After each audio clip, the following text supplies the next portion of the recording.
or we gonna be here all night. You know what I'm saying?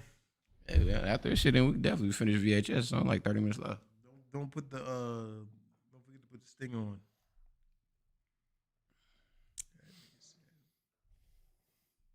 I don't get it. I just don't get it. I feel like the only people upset are people that have never liked Dave Chappelle. You see the people talking about transphobic. It was white people. Nah, you can't come at them for anything, B. You know what I'm saying? They can't take a joke. That's their whole thing. They can't take a joke. Like, motherfucking, like, comedy is for niggas to laugh, man. It was like that one Key and Peele sketch.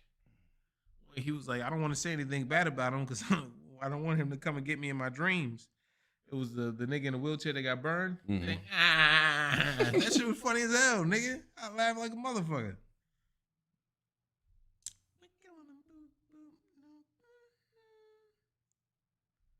You just sent that to me.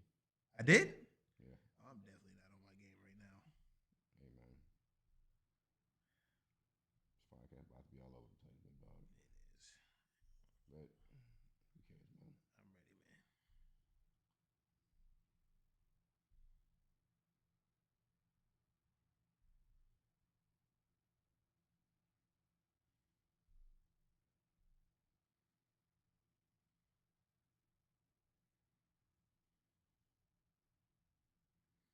Hands on my knees doing dance with that shit. Hands on my knees, hands on my knees, hands on my knees doing dance with that shit. Cause that shit is stuck in my head, bitch.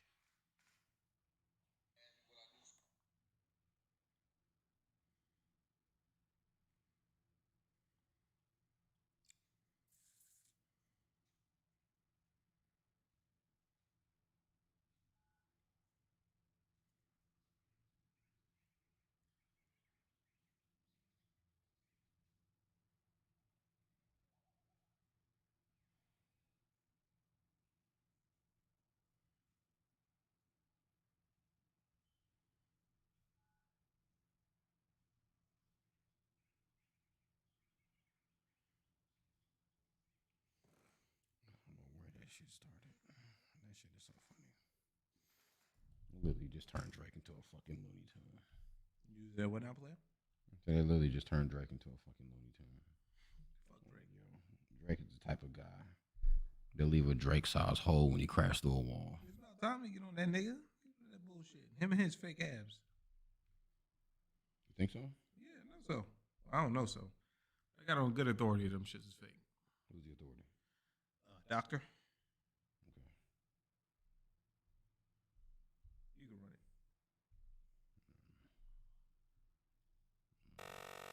And let me say this, and understand what I'm telling you. And I'm on record for this. Banter Debauchery Is a no good, lousy son of a... That's exactly what he is.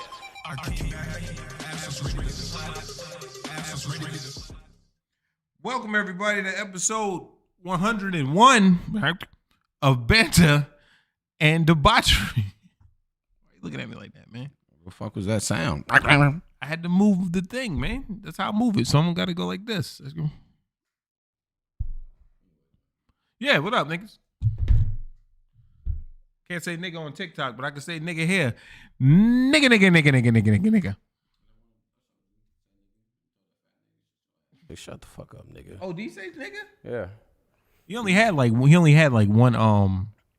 your who's that? Nate. Oh. Your You only had what? he only had like 7 likes. Yeah, that's not true. It was like 1.3 million. Oh, I definitely had looked at the wrong thing then. There you go, D. I dropped the ball on my cousin's birthday. How so? Okay, hold on a second. Whenever I see my thing on yours, I know there's a problem. I'm not shit up. We were supposed to go to Puerto Rico, and we're not going to Puerto Rico. Okay. So now he's trying to salvage his birthday. He wanted to go. Why did y'all not go? Listen, man. Whatever. Mistakes were made. How about that? Okay. On whose end? Definitely mine. Okay. Definitely mine. Everybody was like, yo, let us know when you get the plans together. I'm going to get the plans together after I come from Vegas. Came from Vegas, immediately started focusing on myself. Hey, man, that's how you got to live life. Said, what am I doing on my birthday? And I said, because both our birthdays are on the 22nd, except that his is 22nd is before mine. But I focused on my 22nd first. As you should have. Yeah. But anyway, welcome everybody. How was your week, Brad? Pretty uneventful for the most part, you know. So we're just living life, working, Finally decided to let me get back in the gym. I'm just getting ready for summer 2022. Early. I think I'm probably about to fuck myself up in the long run. I'm gonna go hard body in the beginning. 6 days, 1 day off. Crazy splits. And then what happens when you get to February? You're just gonna keep doing 6 days? Yeah. I'm gonna try to do it as long as I can anyway, because that shit, I'm feeling the effects currently still. I worked out Sunday, Monday, yesterday. Today's my rest day, and then I'm gonna go work out the next 3 days. And I'm basically, podcast day is my day off. I feel you. It's a good day to have off. Yeah, but I'm gonna just like rotate 3 days at a time, like chest, arms, legs, chest, arms, legs, rest day, and then do it like that. But I'm hurting, not for squirting, but I am hurting. Cause this shit is when you've been out the game for a while, you try to get back in, nigga, strength is not where it needs to be. Nigga, I'm lacking. I still got a shoulder injury that I got like 2 years ago and I never went to the doctor for, and kind of still aggravating me a little bit, but I'm just power through because I'm a real one. I'm gonna fucking shake that shit off, man. You're a man, and men just power through things. Yeah. Pause. I saw a TikTok and that shit was like, don't go to the hospital, be a man, die. Probably how I'm gonna end up. Yo, I feel like something's wrong. You okay in there? You okay? Kick down the door. Facts. Even more bloated. Yeah, hate to be a bloater, but when you explode. Yeah. But that's really about it. No, yeah, I've been dealing with the fucking gas shit for like the past 2 weeks. It's gone now. Yeah. And I don't know if working out has something to do with it, because I was looking up like, yo, am I dying? I was like, oh, just move around a lot, whatever. And then like as soon as I started going to the gym, shit just went away. So I'm just gonna keep this up to not feel like that anymore, because it felt pretty bad. As you usually say, get active. Got to now. Yeah. Stinger's still on, by the way. And health reasons and whatnot, and we ain't going nowhere for a while. Okay. But for health, also for health reasons and whatnot. But they just want to just get back to where I used to be, strength wise and whatnot.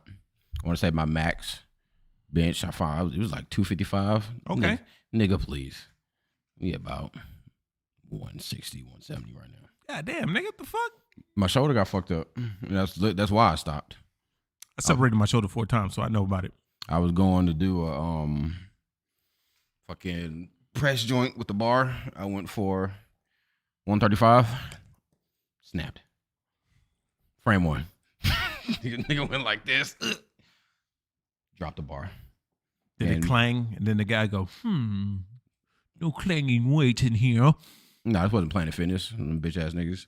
Oh. I was 24 hours young. I was in that bitch solo. So if shit would have went wrong, it was just going to be me. Until somebody walked in there. So help! Facts, and nigga just under the bar, and I can't get it off me because my shoulder's fucked up. But yeah, so once that shit snapped my shit up, like I stopped going for a while. And then every time I tried to go back, I guess I was doing too much, and it always kept getting aggravated, like dummy quick. But now it doesn't seem to be bothering me that much. I think we're in the game. So as long as my shit stays in line, we're in the game. Or I just cut down on the weight. Do you have full range of motion in your shoulder? Yeah. Oh, but it's like sometimes when with pressing moves like a bench press or any kind of thing that requires full extension, shit might hurt a little bit more than it should.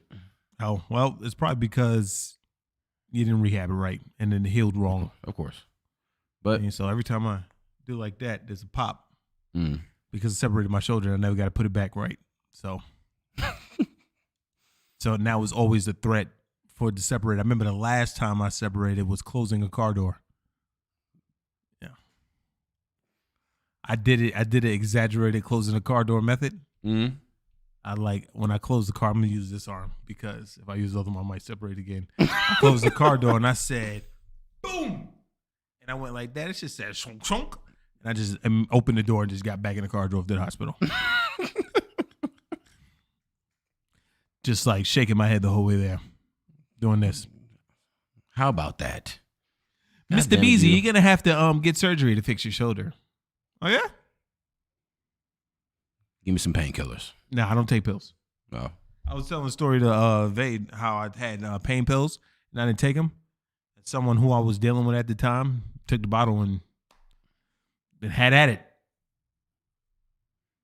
Like What was the painkiller slash like a muscle relaxer or just painkillers? it was hydrocodone, I believe. Hydrocodone or the other one. I think it was hydrocodone though. Is that the one that makes you feel good? I guess so. Okay. But I don't take pills, so She was an addict? obviously she definitely popped one in her mouth and said, ooh. No, she looked at the bottle Mm. and said, ooh. I remember the shit like it was yesterday, man. And motherfucking the lady was like, how many do you think you're gonna need? And I was like, I don't take pills, lady. Mm. And then she was like, well, I'm just gonna give you. She only gave me like 6. Mm-hmm. I didn't. Them shits just sat there. Walked in my room, picked up the pill bottle and said, ooh. Yeah, it's just like Immediately popped one. I the said, should have known right there. But of course, back then I was an idiot. So yeah, that's like the people on Fear Street. And the second one, the little drug addicts. yeah. Hey, what you think this pill is? This about H403, something like that. Like, how you know the chemical number of pills? Like, those are some real drug addicts. Nigga facts. That's about my week. What you been on, man? So I've been having an issue lately. With? My bed. It is now too comfortable. Okay.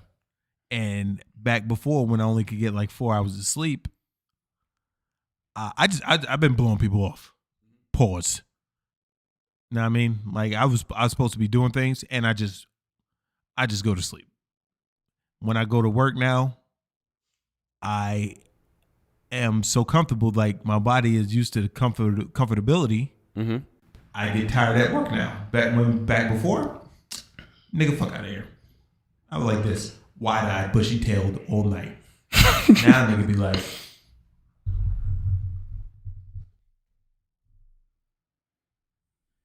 and I guess the only reason why I probably don't fall asleep at work is because my head is so heavy that it jolts me awake.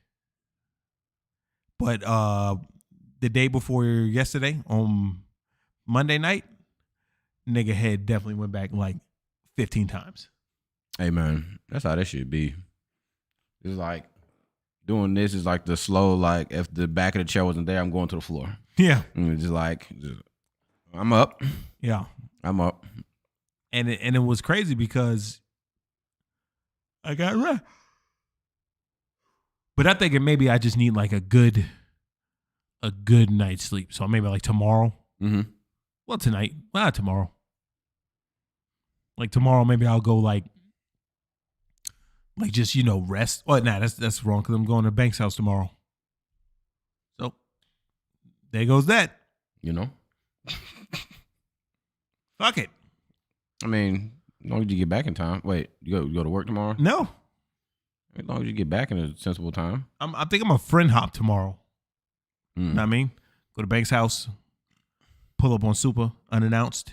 Unless she's watching now, then surprise. But you know what I'm saying? Pull up. Jelly said you need 8 hours. Huh? Jelly said you need 8 hours. I'll never get 8 hours.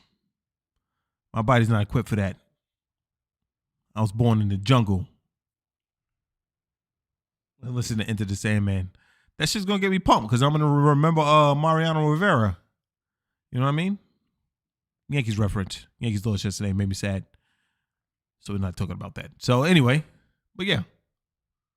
So I think I'm gonna go get steaks with Banks and his little girl. She's gonna be like, who is this behemoth? You know what I'm saying? Then I might pull up on Super. If I don't pull up on Super, I'll figure out something to do. I'm gonna get out the house tomorrow because I haven't been out the house at all. Since Vegas? Since Vegas. Haven't been out the house. Okay. And it's the one time I'm gonna pull up on Super where I don't get my hair braided. Just to come to just be, hey, I don't use you for things. I'm really your friend. Even though she knows that. Hey man, some people like, yo, you're real good at what you do. And that may need you to do that thing a lot for me. Yeah. To hold it down. I just want to pull up just one time, then just sit and chop shit up and not talk while she's doing my hair. Even though we have good conversations, it's just like I feel bad.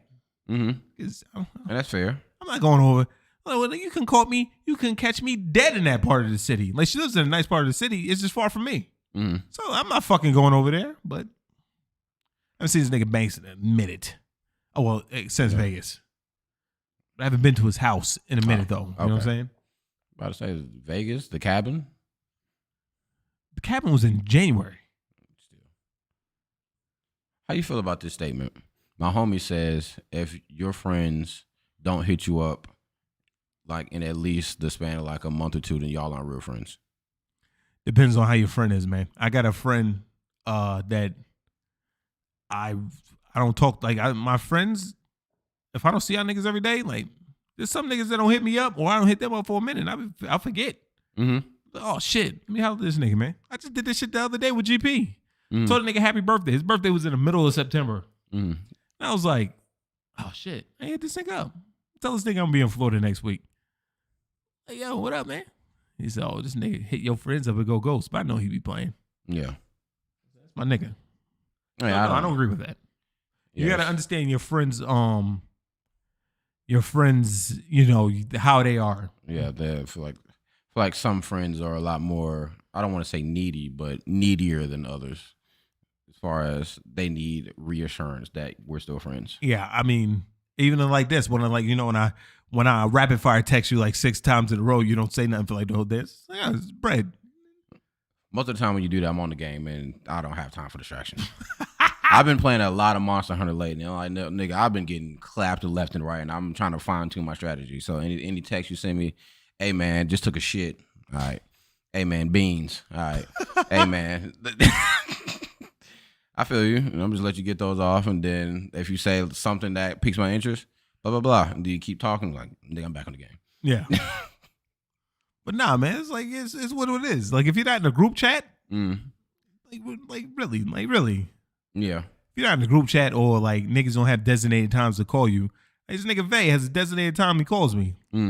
That's why I know when I'm at work, I need to get all my shit. Like everything I'm gonna watch, I need to watch everything before a certain time because this nigga's gonna call and ruin my shit. Not ruin like, guys, this nigga, but I'm gonna be on the phone till I get off. Yeah. You know what I mean?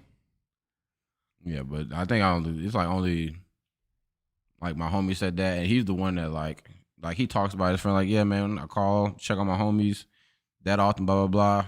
It's like, but I think they all like grew up together and shit like that. It's like I'm new to the circle or whatever. Yeah. And I say new. And I'll say the circle when I only know you, my nigga. I don't know any of your other niggas, and I'm not interested in knowing any of them. But he's like, yeah, man, I check on all my homies, man, and my homies all check on me. And then like when some niggas go ghost, I don't like that shit, man. Hey, big dog. I look at that as we're adults, and adults gonna adult. Niggas got shit going on.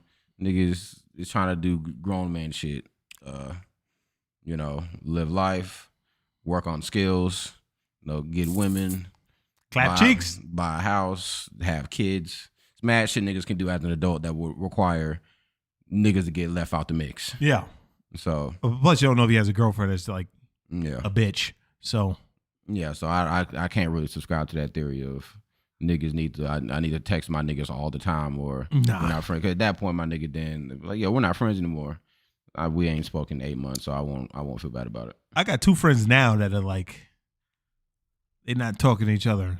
Like, one is waiting for the other one to hit him up. I'm just like, yo, both y'all stop acting like bitches. Just fucking hit the other motherfucker up. Nah, man. I used to hit him up all the time. Wait for him to hit me up. Nah, man. I ain't gonna hit him up. He don't want to hear from me. All right, then. Yeah. Like, I mean, if it's that deep, but I had a friend like that. Like, it had been so long since we heard from each other. I was like, I don't know if this nigga is even still worried about your boy. I was like, yeah, what's up? He's like, oh shit, my nigga. And then went over to this nigga house, played the game, whatever, and then left. Yeah. And then didn't talk to this nigga again for like a year. So some friendships are like that. It's like, I don't think not talking to somebody would make you care about that person like any less. Like, if anything, shit gonna be exactly the way it was before y'all left. Yeah. Or unless you're that needy type of person, it's like, well, over time I feel like the relationship deteriorates or whatever. When you're friends, right? Mm-hmm. And you haven't spoken in a while. When you do speak, it's just like, whatever. Yeah, man, I ain't talked to you in a minute. Yeah, man, I know. Yeah, so what's been going on? Fill me in. Do it like that, and then all right, now we're caught up. Now let's talk about present day shit. I feel like it's not that hard, or it's not as deep as people make it out to be. I feel like that would mainly be like a woman thing. Yeah, but definitely niggas be on the type of time too. Like, don't like some friends just I don't know if I want to say like require more attention or whatever. But like I said, you got to know that person. If that's what this motherfucker. If this motherfucker gonna feel the way I get salty, it's either all right, my nigga, then we're not friends no more, or all right, once a week, what you got going on? That just I don't respond anymore. Yeah. I haven't seen this nigga Banks in a long time, but I know when I go see him, it's like it's the same. Like when we was in Vegas, me and this nigga, it's the same. Like it always has been. Mm-hmm. Like even when we had the thing, he was immediately wingman mode. You know what I'm saying? Mm-hmm. Like he didn't miss a beat. Wingman mode, didn't miss a beat. I didn't have to say anything. Nigga just ultimate wingman Banks is. That night ended funny as fuck. But can't talk about it. But it ended funny as hell. Be like that, man. I still me and LeVay be laughing about that shit. Who the fuck is this? That's an inside joke. Anyway, yeah. Other than that, I'm sorry. But then other than that, should have came. Then you would know. Still don't care. I don't know. You probably would have tapped out with Theo and Tez. You know I would have. I'm not going nowhere with you goons. But yo, we going over here. All right, I'll go with the niggas that's more my speed. That's Theo and Tez. They just went to go to sleep though. It's my speed. Or go back to the room and play the Switch. We didn't get back till 5:50. And that would have pissed me off. That would have pissed me off. Like, I'd been having fun. My ass. Y'all you don't know unless you experience. We've been having fun. Sure. We had a blast. Like it wasn't them just because we gonna lie because them niggas went there. No, we literally had a blast. I had nigga fun. I don't partake in niggatry. I'm a bigot. We did have nigga fun. I'm a bigot. It was some nigga. It was some. Goddamn! It turned into some nigga shit. So when you say we had nigga fun, I can't be like, nah. No. We had some nigga fun. You know what I'm talking about? No. But it was like the old days. Me, Vay, and Banks. It was like when we went to North Carolina. Just nigga fun. But this time, we had designated driver. This guy. That shit's never not gonna happen. I don't drink because we're both. Wait, I'm right-handed. Why do you always use the left one? Because it's free. Okay. Shit. That's fair. Yeah, I'm fucked up. But anyway, my nigga, I'm just gonna say this in Vegas. I ain't never seen a bartender look at me so disgusted when I asked for a ginger ale. Nigga said, "Was it bold?" Nah. It was regular, just tasty ginger ale. Not. Do you think that tastes good? Yo, I don't think it tastes that good. It's gingery, and it's from my homegirl. That's it. My homegirl in Vegas told me about it. Oh, you moved the cans. That shit, you gotta pull it back. it's the focus is back there. Yeah, there you go. That shit is so fucking strong. I don't even like ginger ale. But I was like, you know what? He said this shit is bold. I see every time this nigga took a sip, his eyes are popping out of his head. Nigga got to be exaggerating. Nigga, please. That shit hits your uvula. You're finished for at least 15 to 20. That shit fucking hurts. I found the tech though. You just gotta chuck it down. Yeah, and then when you stop, when that shit all hits you at once, come on, fam. 14 cans left. The burps that was coming out of me. Yo, you look like you were dying. That shit hurt, fam. I like I said, I don't even rock with ginger ale, but that tastes like bad ginger ale. I did about that shit last year. Oh, you told me? I'm sorry. Hey man, you know everybody want credit for shit. Just let me live. Now I'm on it now, so you know. I mean, another bitch told me about it. How you feel about I didn't finish what I was saying about the ginger ale guy. Go ahead, man. Let's go be real quick. Nigga said, I was like, yo, can I get a ginger ale? Nigga said, well, with what? I said, ice? I tipped the nigga like $7. He said, hey, man, you need to stay here. That nigga said, yo, whenever you finish, just let me know. I'm going to fill it right back up. Stood there, bodied 6 cups of ginger ale back to back. Wonka, wonka, wonka, wonka. No homo to that. So like, boy.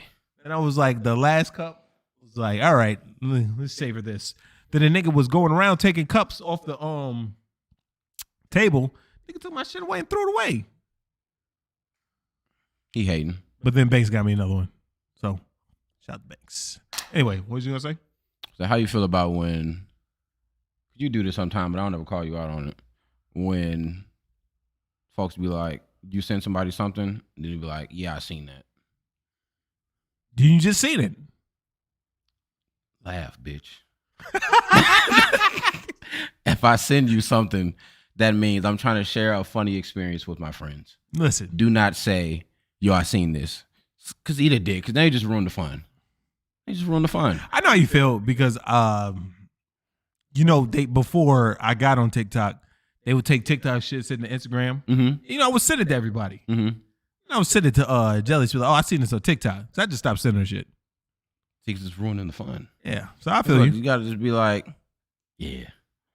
That's it. Just move on. Or laughing emoji, whatever your preferred humorous response is. Drunk off ginger ale.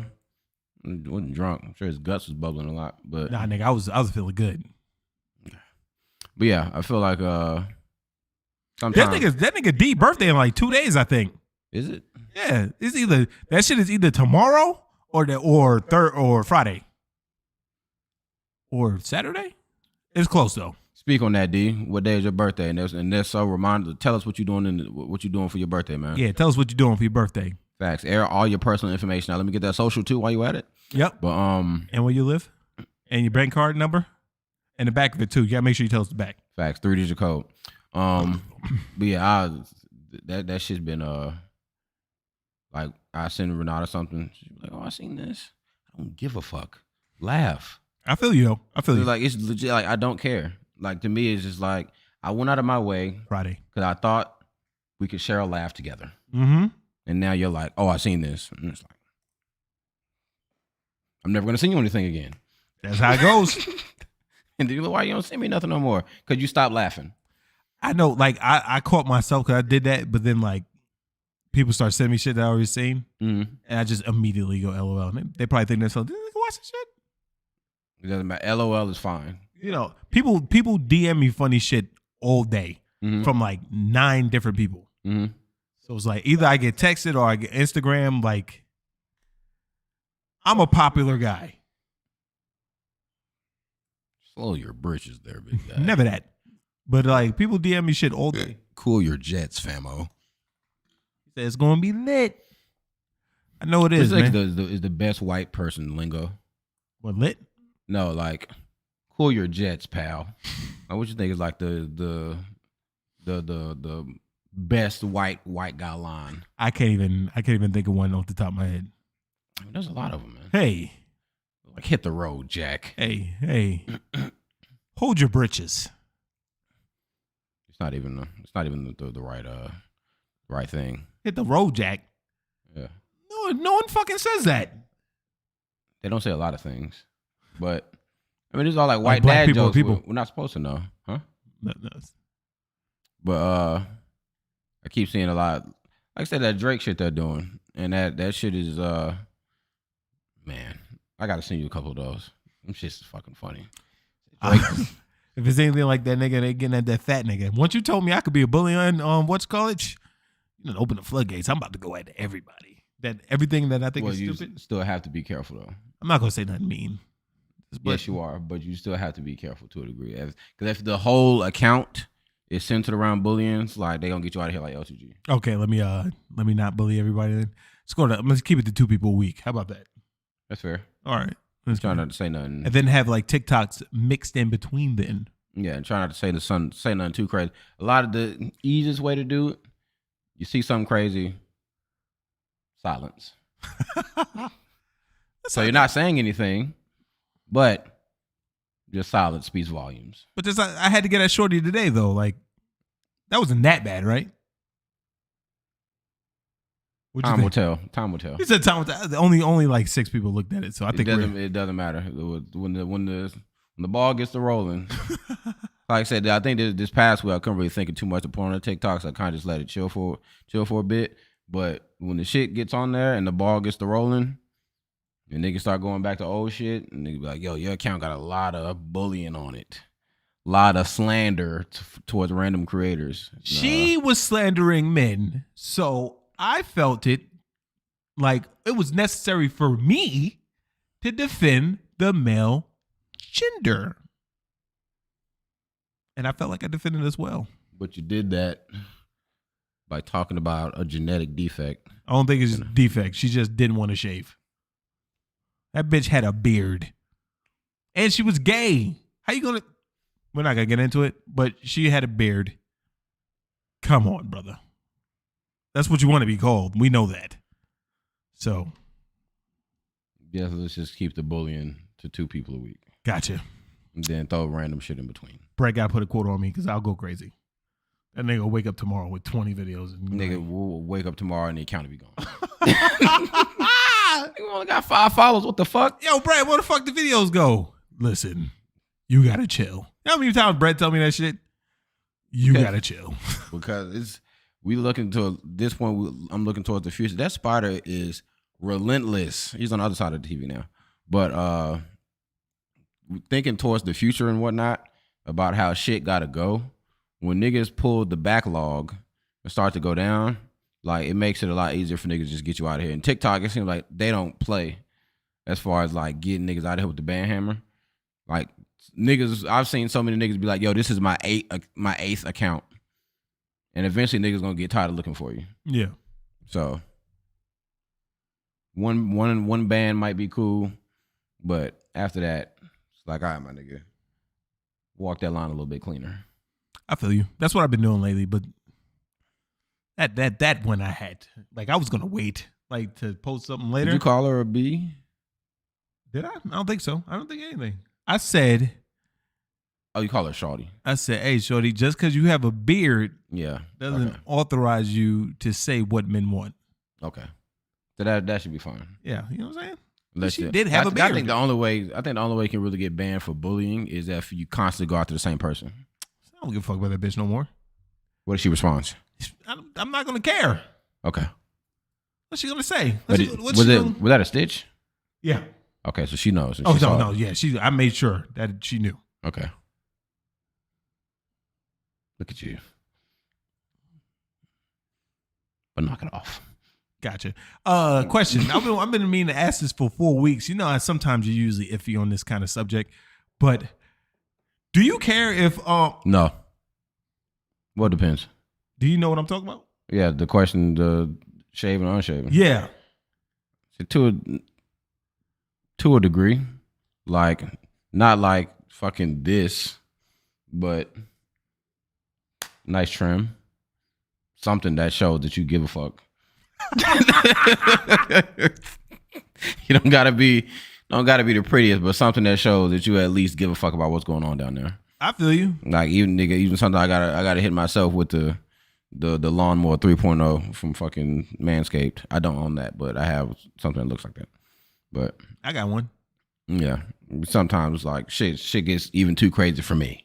You know, I bought that shit and I used that shit one time. I went back to my other one. I just bought it. I've been bored because I just be buying shit.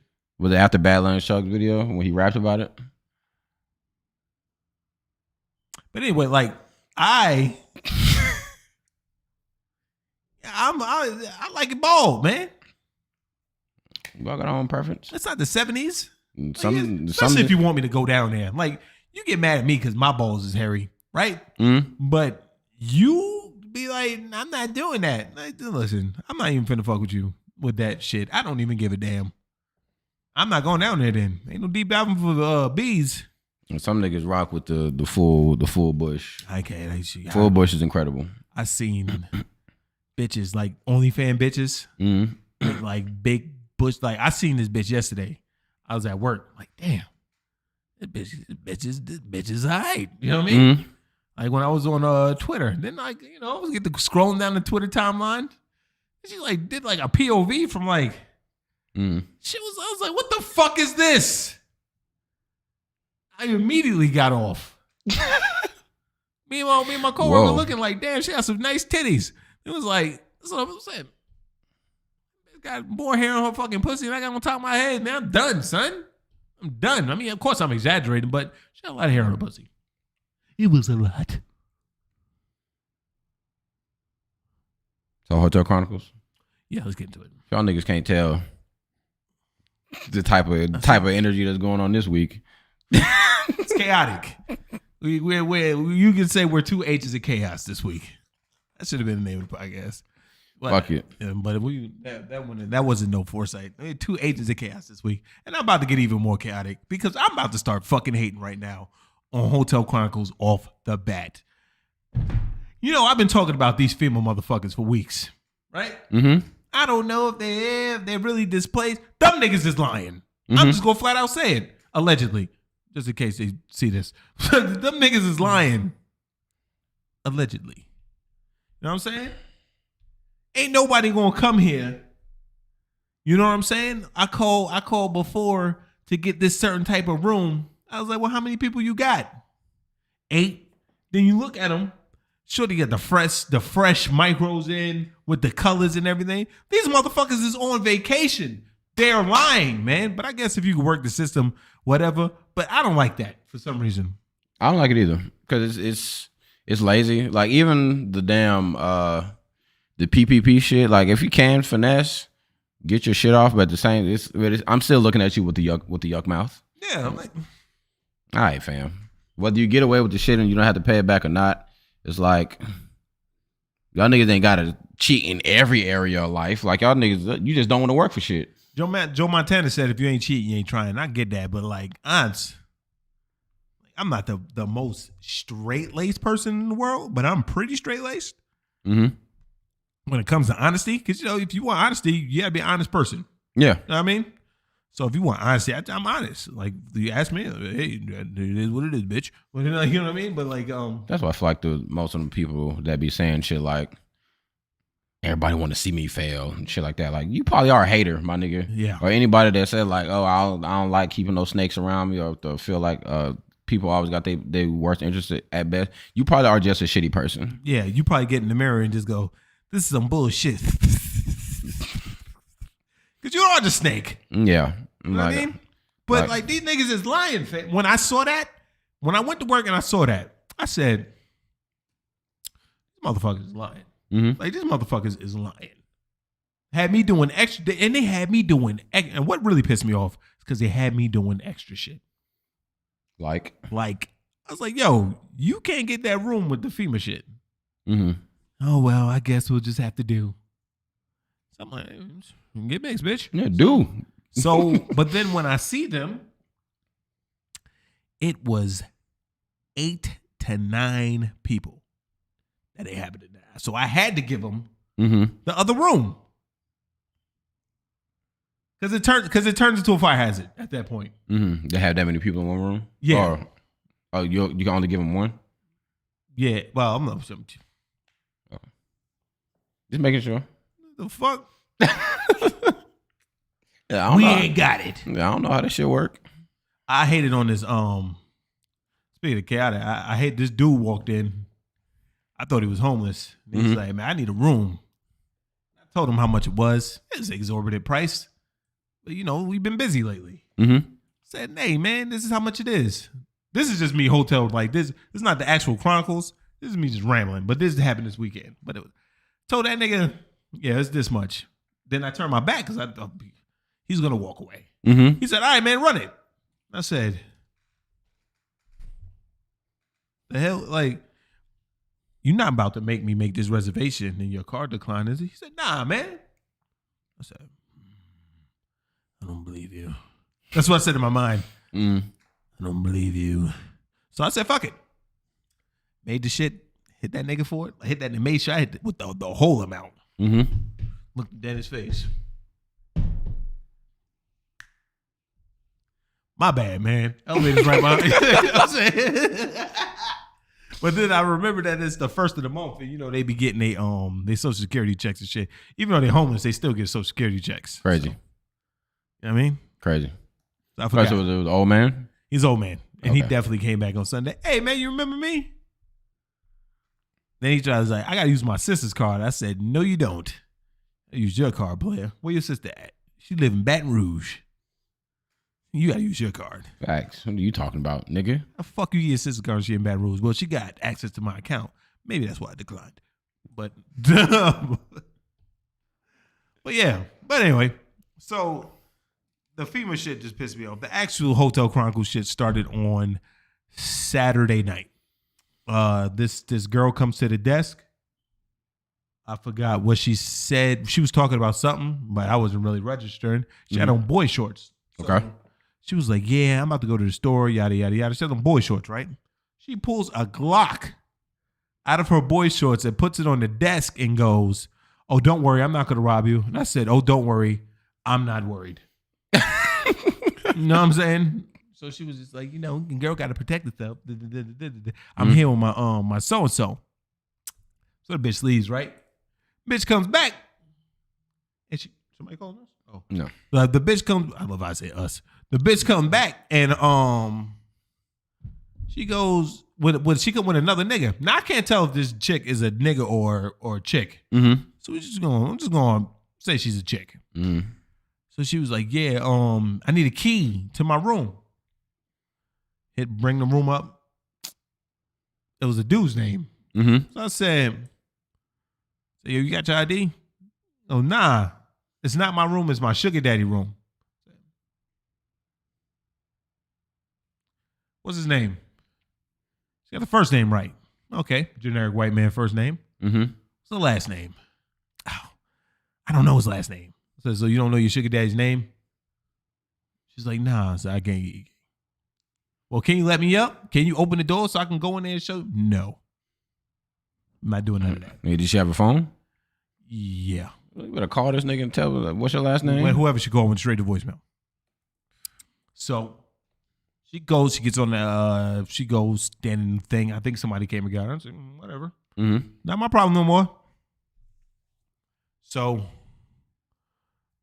later, she leaves. I watch her leave. Okay.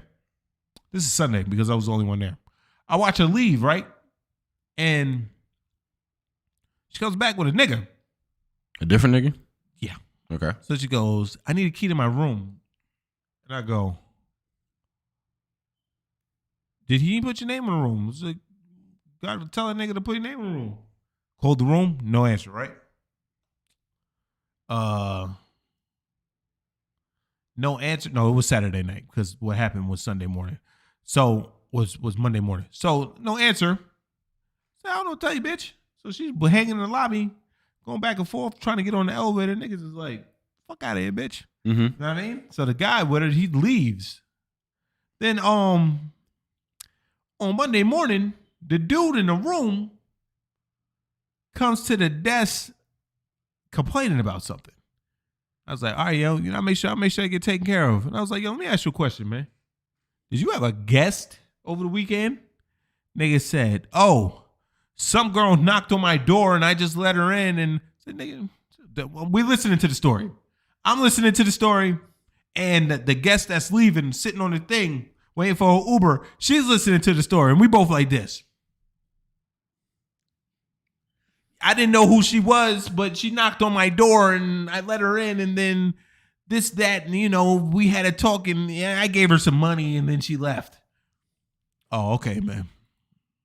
I was like, you good, though? He's like, yeah, I'm fine. Then they left. Shorty on the... That nigga left. Shorty on the couch said, that motherfucker tricking. That's heavy, bro. I was like, hell yeah. I was like, that story was all fucked up. He was trying to get this shit together. Like, what I said, yeah. Well, it's like, I feel like the reason why I even got the hotel was try to do that shit in secret. Like, nigga don't want to be found out. So when they get called out on it, he's not prepared for anybody to know what he was doing. And I asked him for his safety. Like, yo, this is motherfucker. That's a big bitch with a Glock in her boy shorts. So I'm saying, like, I didn't even know this until she pulled the shit. Don't worry, I'm not gonna rob you. I went like this. I ain't worried. It's just like you said earlier. Motherfucker try to kidnap somebody. I don't think they're looking for you. No. that we looking at this. That's just too much. Facts. That's just too much. Like, fuck it. You gotta go get damn Hugo or somebody to come get this bitch. We all gotta jump this nigga.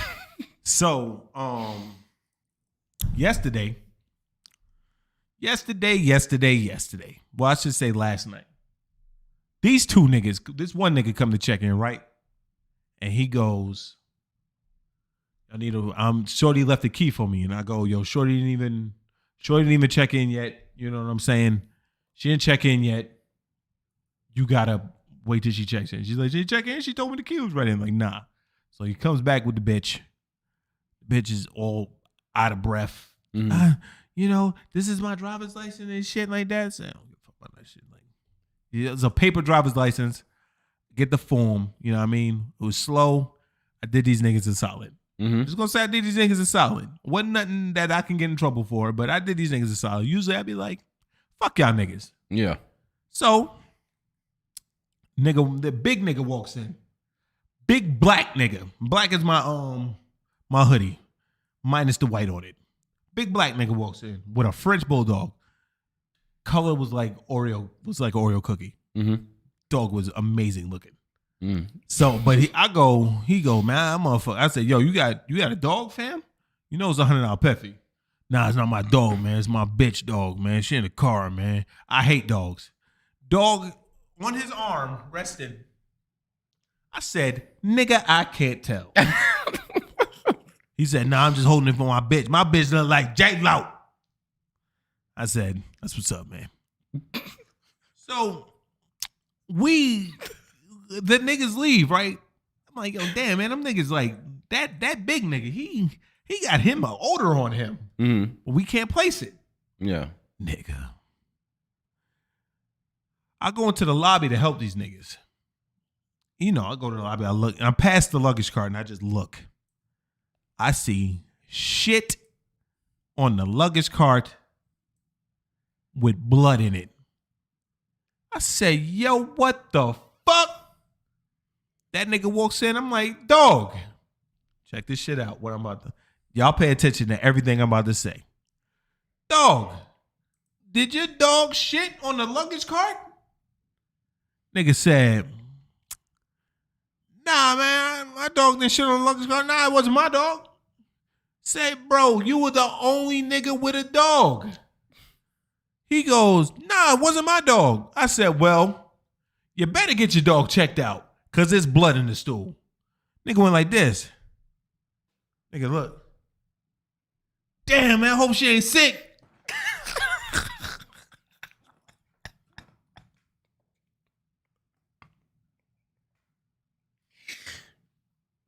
That's crazy. Damn, man, I hope she ain't sick. And I just looked at this nigga. Then he goes, my bad, dog. Pulls out a knot of 20s, right? I want y'all to pay fucking attention. Pulls out a knot of 20s. Goes in the knot, counts out 5 singles, and tries to give it to me.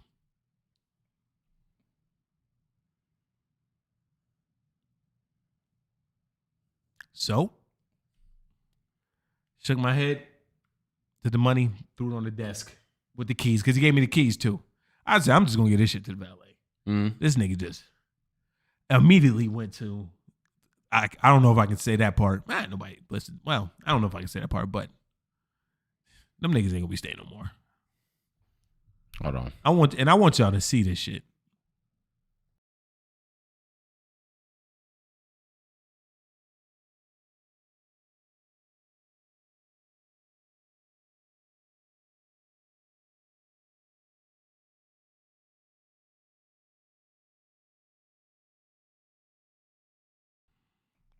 Yeah. So Fred said, nah, I'm gonna hear this shit.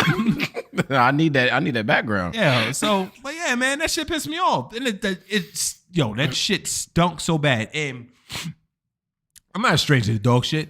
Fucking 100-pound dog, right? Mm-hmm. I remember this bitch I used to deal with, her dog, like she used to bring a dog over my house. Mm-hmm. And the dog had the squirts one night. So I'm like, yo, you gotta clean this shit up. Like, you gotta clean it up. So when she goes to clean up, move. I mean, it's her dog, by the way. I mean, so that liquid hit different. Listen, nigga, if you got a dog, you done seen all types of shit. That's true. Clean this shit up. So I just moved out the way and cleaned the shit up. So I get in there, me and security watching these niggas. Bring in, this is what I just told you. Mm-hmm. This is how I knew that. Because they're bringing in bags of fucking clothes. And you only here for bags, had to make 3 trips. Nah, fam. I already know. Yeah, the niggas have made me mad.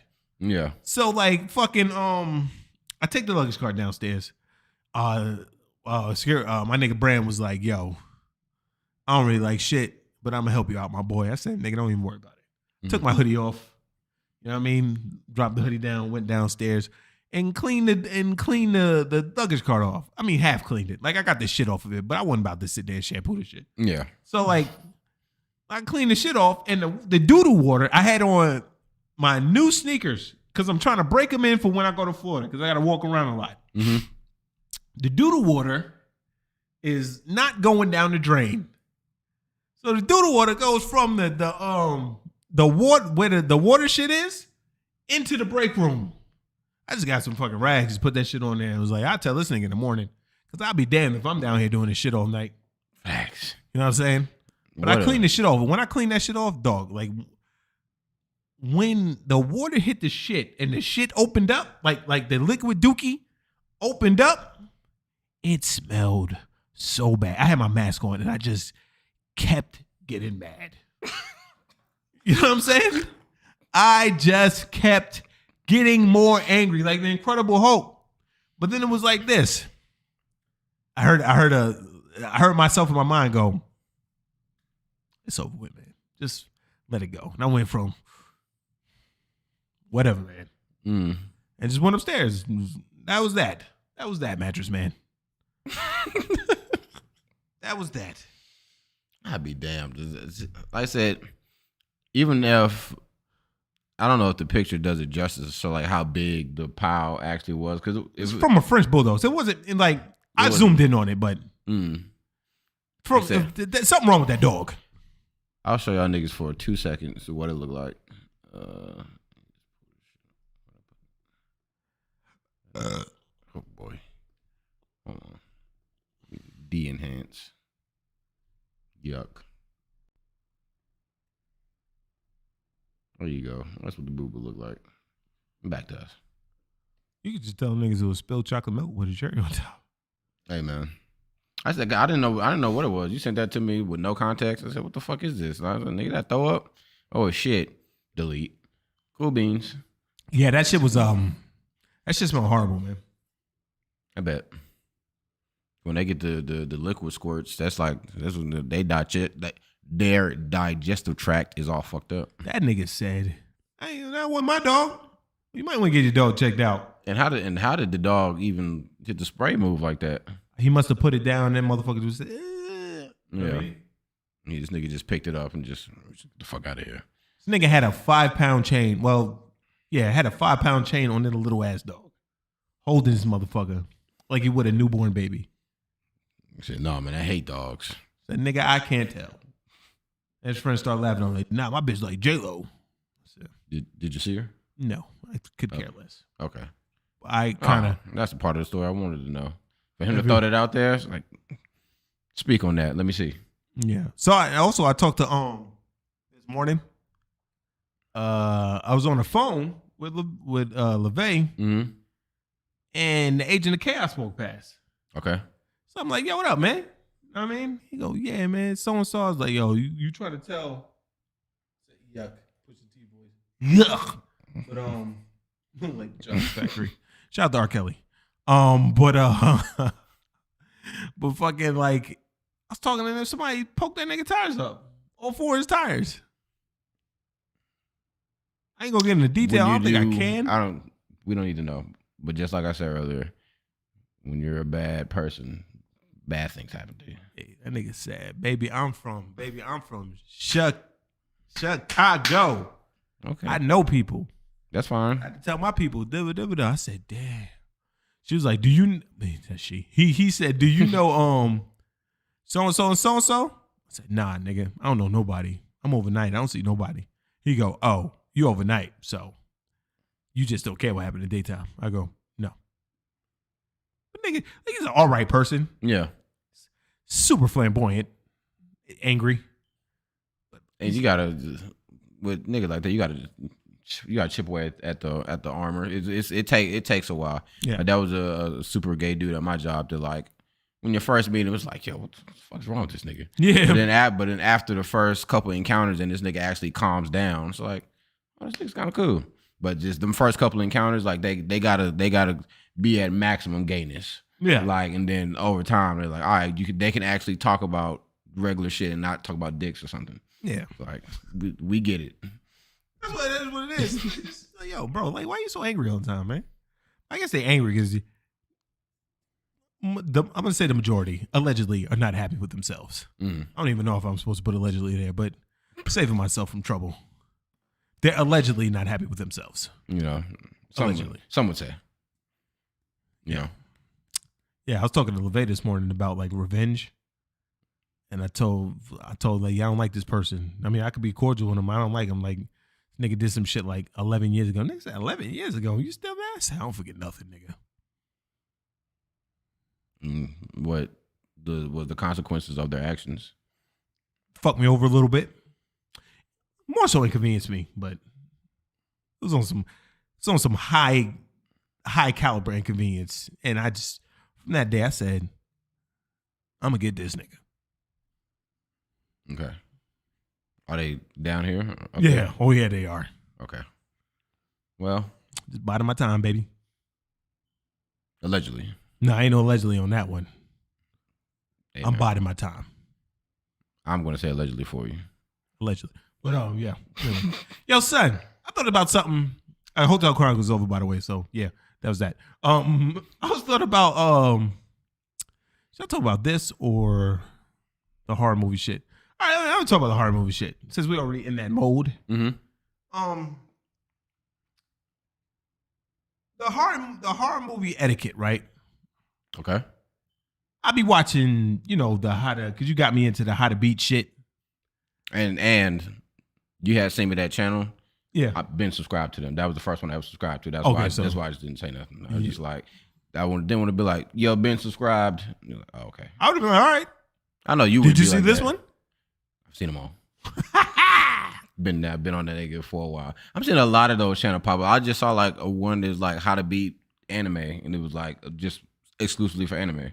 Yeah. Like, not going that deep down the rabbit hole. Horror movies only, big dog. I'm gonna be real with you. That Theo nerd on one of them videos sounded so like nerdy. Mm-hmm. I can watch it. I turned that shit the fuck off. See, I liked it better when he didn't show his face. He didn't always show his face. Yeah, and then once you saw it was Theo, you go, oh, nigga, you not beating shit. Yeah, right? He be saying like some wild shit. What I would do is I was getting AR-15. You're not getting shit, big dog. You're getting killed, and you're the first niggas to go. Speaking and this is what I want to go on. Horror movie etiquette. Like, Why do niggas watch niggas? Why do niggas watch niggas get dragged away? No. I was peeking a little bit. Like, why do niggas like get dragged away or niggas like start getting infected? They go, ha, ha, ha. You know what I mean? Kill this nigga. Give me an example. Right off the top of the head, somebody gets bit by a zombie and they go. And everybody goes, oh no. You know what I mean? I mean, I feel like, well, that specific example, most of the time, niggas is like, there's a group of numbers, and I don't want to body this nigga just yet. No, to keep the group of, like, we already know how you feel about this, so that's a bad example. That's a bad example. You said somebody getting dragged away. Let's go with Jason. Okay. Jason, instead of killing them, Jason's dragging them away. Yeah. And they're standing there not doing anything to Jason as they drag somebody away. Or they're not running in the other direction saying, fuck this person. Because they always got to be the hero. Not in this motherfucking story. I mean, Your you already ass know is this shit doesn't apply to blacks. Most horror movies doesn't apply to blacks. But the black guy ends up dying because of some dumb shit. He got some sorts of, I got to help this white man. And then he ends up getting his fucking arm cut off. You know, he started screaming like that shit. You know what I mean? Now you got a nub. Even if you do survive, you're a fucking cripple. God damn it. And Hulk Hogan hates two things. That's crybabies and cripples. 3 things. And niggas. Whoa. Oh, so he's a triple fucking. I mean, he crying because he got his arm cut off. And he got his arm cut off. Now he's a cripple. And he black. Hulk Hogan ain't fucking with you. Yeah, Drop the leg. Gonna get hit with all the leg drops. But I mean, horror movie etiquette is something wild. Like just watching all the how to beat videos and shit like that. Most movies could be avoided. Frame 1. Splinter. Yeah. Don't stop the car. Yeah. You might have died later on down the road, but you wouldn't have been in that fucked up situation that was in. No. Most of the time, it all devoids of like one stupid decision and you're fucked. And now you're in a shithole situation. Like The Hills Have Eyes and shit like that. Oh, we're down. Car broke down. Let's fix the shit. Let's all go hiking in 6 different directions with one person at a time, and then niggas just get slaughtered one by one. Literally just watched that one yesterday. The newest one? Exactly what you're talking about. The Hills Have Eyes one. Oh. Said, yeah. Everyone, he was like, well, he's done for this. And I'm like, I keep thinking, like, Theo, you would die. I mean, we're not even worried about this nigga. Like, that's why he's being the omnipotent figure in this, and just he's the one that's trying to guide niggas to freedom. Yeah. But he's not doing shit on his own. But and then he always be saying like some of the shit this nigga be saying. The channel we'll talk about in particular is Cinema Summary. Yeah. Yeah. So if so y'all can go and watch some of the videos. But he basically is like, here's a movie. Here's all the dumb decisions niggas made in movies, and here's how niggas would survive said movie. And this nigga's like, yeah, what they did here was pretty cool. But what I would do is I would buy the most random obscure shit. Like I would get this person got the door kicked in. What I would have did is I would have made sure all my doors was cased with 8-inch nails, so no one would ever be able to kick the door in. Like, fam, no one in human history is as prepared as he likes to make niggas out to be. No, no one's just walking around with fucking an artillery just in their bunker somewhere. Like, no one can be as prepared as you are in these how to beat videos. I need like a realistic one. How to beat this? Every video would be 30 seconds long, in my opinion. Don't stop the car. Nigga, you see a girl crying somewhere, run that bitch over. Somebody's in the middle of the street, in most horror tropes, niggas driving at nighttime, they see a ghost. Theo said, "What up? Who's over there? Yo, is that?" That's Bryson. Okay. You driving down the street and nighttime, dark road, you see a ghostly figure in the street, and instead of swerving to crash your car, run that bitch over and keep going, and you live. Unless the ghost can go through objects, then it goes through the car and then grab your heart or some shit like that. I mean, we're giving that ghost a lot of credit. And there's some of them out there in them horror movie tropes. I mean, I've seen I saw a TikTok of the guy was like, ghosts can't harm you because if they did, there would only be a handful of white people left. Because all the racist dead people would just probably kill all the blacks. He got a valid point.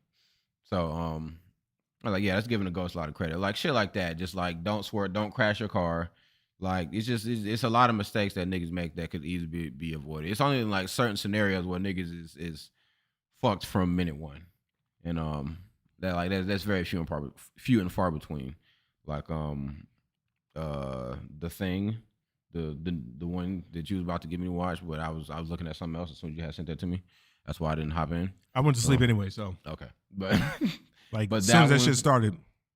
But like that one is like not too much they could have done. Like it's kind of hard to weed out exactly who the thing would be because it's that motherfucker smart as hell. So like I think that motherfucker had to put that shit in 2 parts. Yeah. So like for how fucked that whole situation was.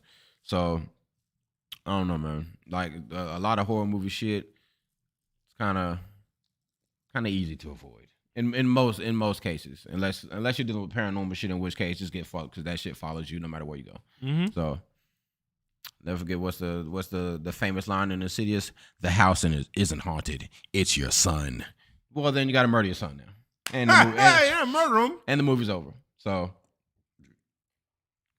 no one said the decision would be easy, but if you want to make it, then kill your son or don't get pregnant. You know, That's horrible. Yeah. it's their universe.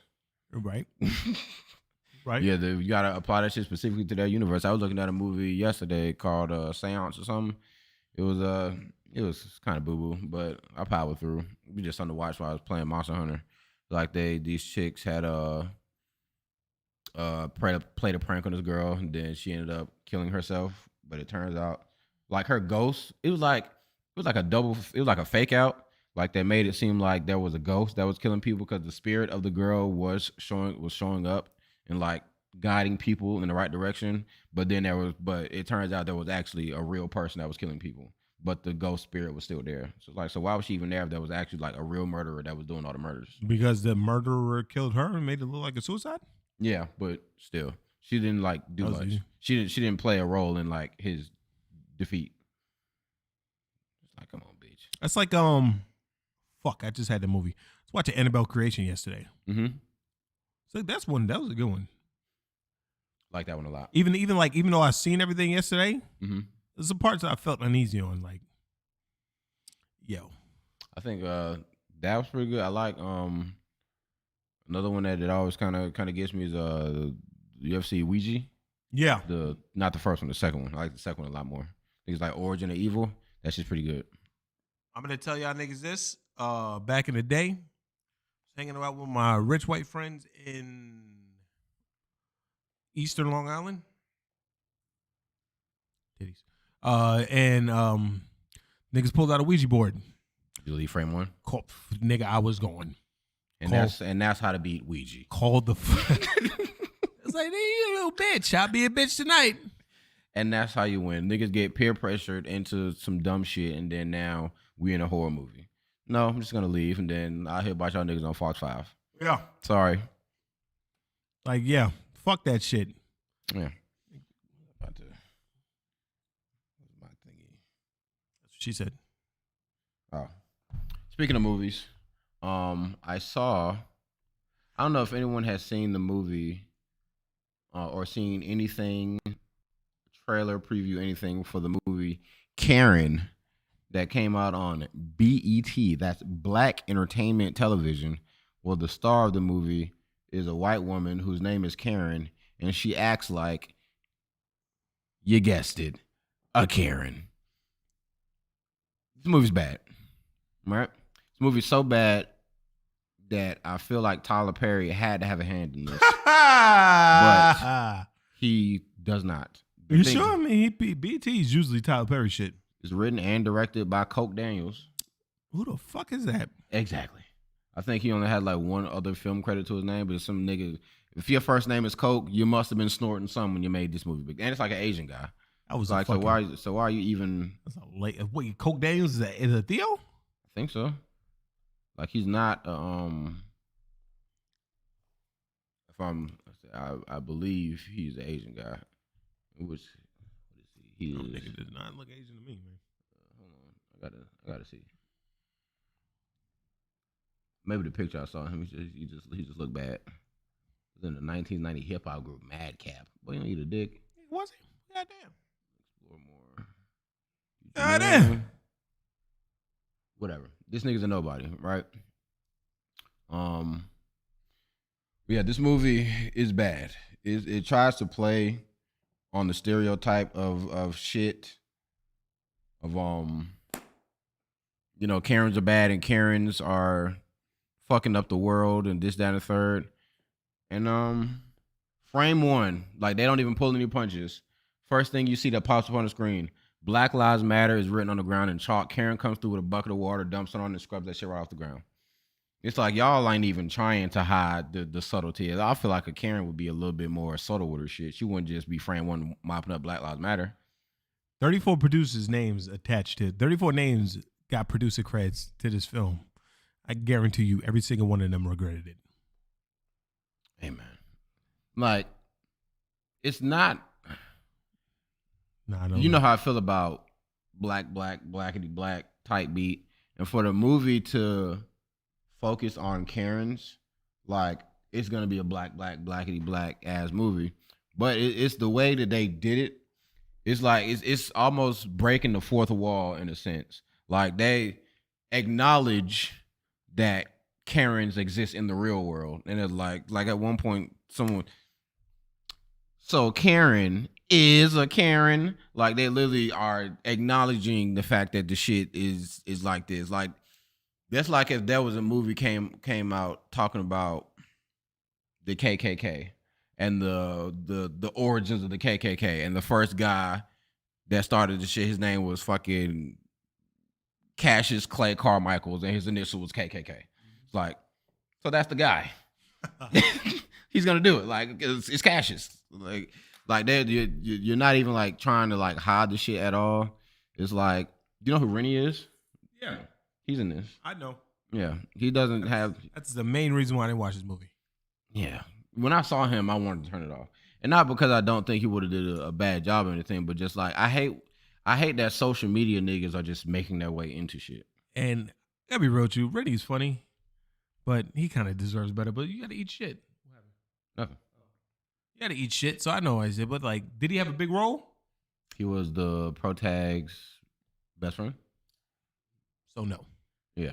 He wasn't in it for that. He was in like 3 scenes. So he wasn't that big of a role. Like, the first scene he was in a restaurant. Niggas was being black and laughing mad loud. And then she was like, yo, I'm going to need you guys to quiet down before I get the manager. He's like, okay. So then she goes and sits back down. This nigga laughs a little bit too loud. And then she gets him kicked out. And then that's interaction number 1. Interaction number 2, the protagonist is a black couple. And they have like a little black BLM get together at their crib. And Karen invites herself to show up to the shit.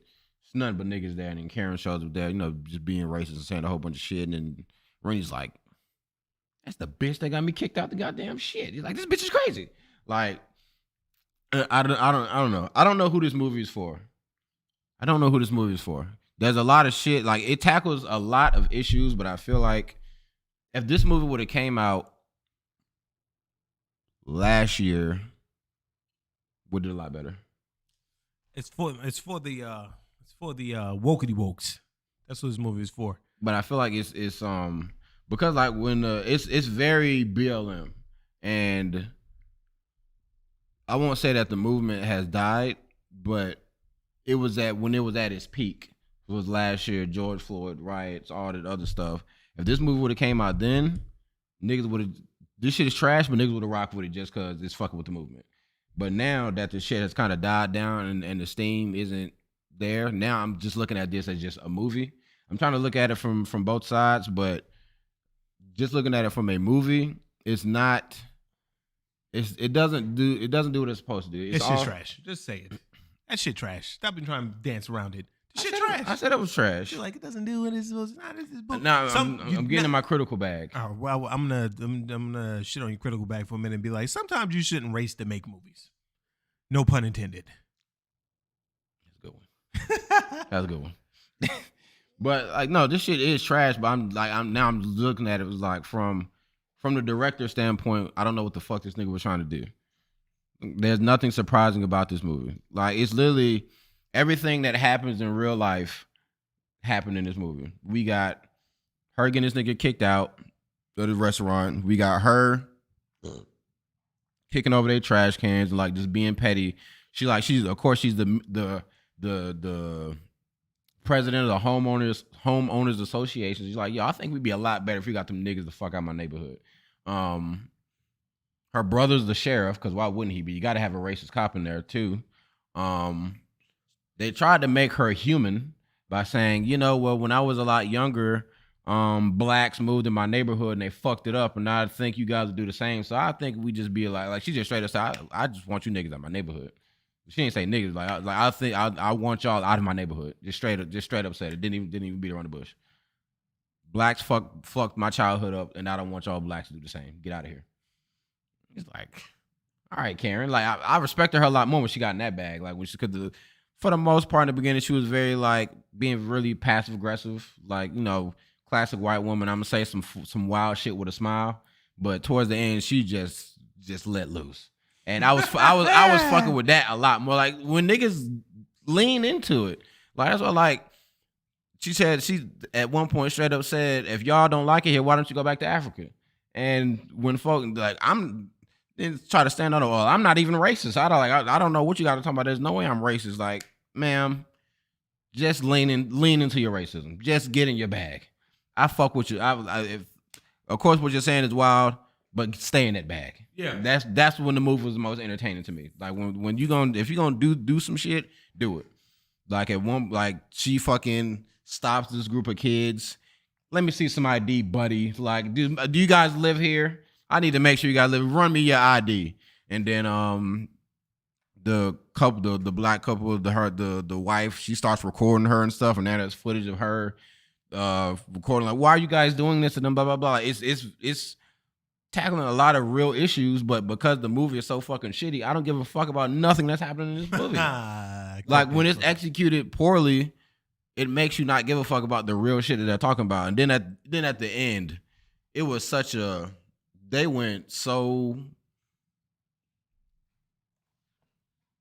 it was cringe. My heart started hurting, and I know it wasn't the gas. That shit, it got so black power at the end. Like the last 5 minutes of the movie, Karen got clapped. Karen and her brother got clapped.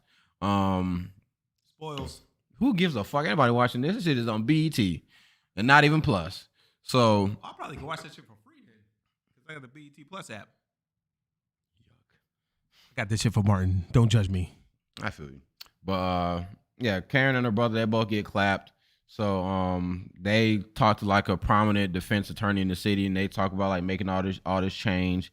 Like, yeah, man, you know, black people are tired of the abuse from white people, and we need to stand together. And I'm taking a stand for each and every man. Rada rada rada. It's like a whole like 2-minute speech, and then the movie like goes off with the couple. They're standing their ground in their front door of their home, and they both just stare into the camera passionately. Then they just walk into the house like, yeah, we beat that white bitch, and it's like fucking yuck, fam. Fucking yuck. I can't.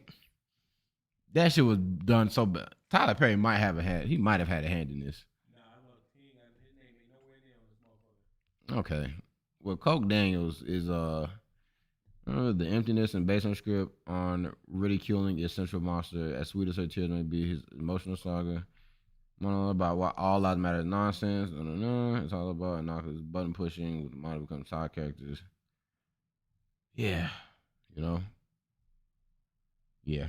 It's like that was a lot of exploiting in this. It's like, yeah, we're just gonna do this to make all y'all niggas mad. It didn't make me mad. Like nothing that happened in this movie made me mad. It's like, nigga, you're not a easily irritable wokey woke. I don't even think the wokey wokes would have been upset. Nigga, please get that white bitch. Let me see. Talk about something real quick. So I just looked in the BET Plus app and it's not on there. So there goes that. You gotta, I'm not gonna watch the movie anyway. So that's just me dodging a bullet. Hey man, it's nothing to watch. Hashtag. They got this shit on like everything for like fucking $4. I dropped the 4. I fell in that sword. I kept seeing that shit. Karen somehow mentally imbalanced when acts like Karen, everyday white women who intentionally leverage their whiteness and their womanhood. Why is she fucking editing out white? Like it's a curse word. She doesn't want to be offensive. Yeah, I don't know why any of you are surprised by a BET movie being low budget and predictable. They're along the same lines as Lifetime their artist way. I think it's a little bit worse than that. That wig is terrible. There's a Karen movie, like seriously, Karen the movie, trash, wow, and deserved an Oscar. I was upset and traumatized. I'm black and Mohawk and have black sons. No such thing as half chocolate milk, girl. Fuck does Mohawk mean? I know she got to be trolling, right? What? About girl, you're phenomenal, Oscar. Mohawk. Yeah. I mean, she's Indian. Okay. I saw YouTube. Well, Native American, because Indians are assholes, just a term. as we saw last week. Yeah, I mean, she can play a crazy white bitch pretty good. I mean, because she is white, so that's just her getting into her bag. Yeah. Based on actual event material, what the fuck? 8 hours longer. Eat a dick. Coming up next, number one independent movie on iTunes. No one cares. They ain't saying that much crazy. Latest. Yeah, I don't think no one cares that much about this movie. Yeah, that was just something I saw. You want to know the main reason why I watched this movie? Whoa, I saw never mind. The main reason why I watched this movie is I saw a review for it on YouTube, and it was a white guy talking about it. And I said, I'm not gonna let no white nigga tell me about this fucking movie. I had to watch it first, and then I listened to the white guy talk about it. He just shit on the movie as a movie. Oh, yeah. I mean, he talked about a lot of the wild shit she was saying. He's like, yo, this bitch is obviously racist, and I don't know why they let her just do this role. Just do whatever the fuck she wanted to do. Yeah, but it's a bad movie. So I've been watching a lot of movies this week. A lot of movies. Me too. Guess it's October, so I watch a heart. Well, I guess the VHS that counts, just in case we recycle that one. For Horror Night? Yeah, We are. good old days. I don't care. Well, after this shit is over, I'm definitely gonna watch them. We definitely gonna watch them last 30. Can't let them know. Fuck them niggas. What are they gonna do? Like Hell House. I'll never forget. That shit crazy, man. I don't care. The whole point, I feel like the whole point of a horror night is just, it doesn't matter if somebody's seen it, just as long as it's a good horror experience for the niggas that haven't seen it. Like, I don't mind sitting there watching niggas react to the shit that I've seen for the first time. Like when I had put on fucking Eli, niggas kept talking over my shit. I said, yo, shut the fuck up and watch this movie. Never forget the day that Mick put Dawn in her place. It was fire. What happened? Remember when Mick put Dawn in her place? Were you there for that? Why don't you pick a movie then? Oh, yeah. That's funny. Silence. But yeah, the thing is all just about if you have a movie that niggas can't enjoy and just for other niggas' reaction. The horror night ain't for me. Like, I'm the aficionado. There ain't too much you can show me outside of wild shit that I haven't seen. But as far as horror movies go, I've been in my bag. yeah, I've been watching horror movies every day. This is what I do in October. I watch a horror movie every day. But since I be at home and I don't be doing shit, I'm watching like 2 a day. Mm-hmm. Some of them are terrible. A lot of them. But A lot of them. Exclusively through Shudder or just wherever you can find them? Shudder thing, but like some people be like, it got bad reviews. But I'm like, what horror movie really gets like good reviews? The niggas are sticklers for the horror genre, which is why. Are you still in that group? Yeah. Okay. I haven't. Oh, nigga. I haven't been in there in a while. Oh, you talk about the Shudder Group. I thought you was talking about my movie club. Never mind, nigga. I'll talk about it. My movie club, right? Nigga. Someone picked Songbird. Pull that shit up. Songbird, right? As the kickoff to I ain't never letting this go. As the kickoff to this is what we call spooky booze. You know what I mean? Spooky and boo, like not booze, like hey, it's my bitch. But spooky boo. You know what I mean? Nigga, I looked at it and I go, this is not a horror movie. This is a love story. No, it ain't. It's a thriller. Dabba-da-dabba-da-dabba-da. So, it's about... With the name or thriller / sci-fi? No. Ain't not a motherfucking sci-fi thing in it. It's a love story. Right? That image, is that the one with the COVID shit? That was definitely a love story based off the preview. But I was the person that picked it couldn't see that. I see how how it could have been. Nope. It was no. I'm saying how it was marketed, like the trailer and shit. They definitely tried to make the trailer like super dark and gritty. And I definitely, why would the sci-fi be in this? Whatever. So basically, it's in the future where it's COVID-23, and some people are immune and other people aren't. So they all like banned to their house, and the only way you can move around if you're immune, you got an immunity tag. But like, so, if you don't have an immunity tag, you gotta stay in your house, right? So Mandem right there, he's immune, right? So he's talking to his bitch, FaceTiming and all that, haven't even sniffed the pussy. And so you already know where I'm going with this. Her abuela. You should be happy you missed that movie, Trash. Her abuela. So he's talking to her like, we're going to leave one day. You know, all the sweet nothings. Talk to her FaceTime and everything, going to her door sometimes, talk to her to the door, or sitting, talking and shit. So her abuela starts running a fever. So you already fucking know what that means. So she's sitting there. Doesn't even have an actual mask, by the way. She fucking has a bandana around her face. So this nigga goes, so-and-so's running a fever. She's at 99 degrees, whatever the fuck it was. I was shitting on that movie. I sacrificed going to sleep before work to like the whole fucking time, the whole hour and a half, shitted on that movie, the whole just shooting hope. My God. I did not stop. I was looking at the movie. I was like this in my bed with the phone. I was like this.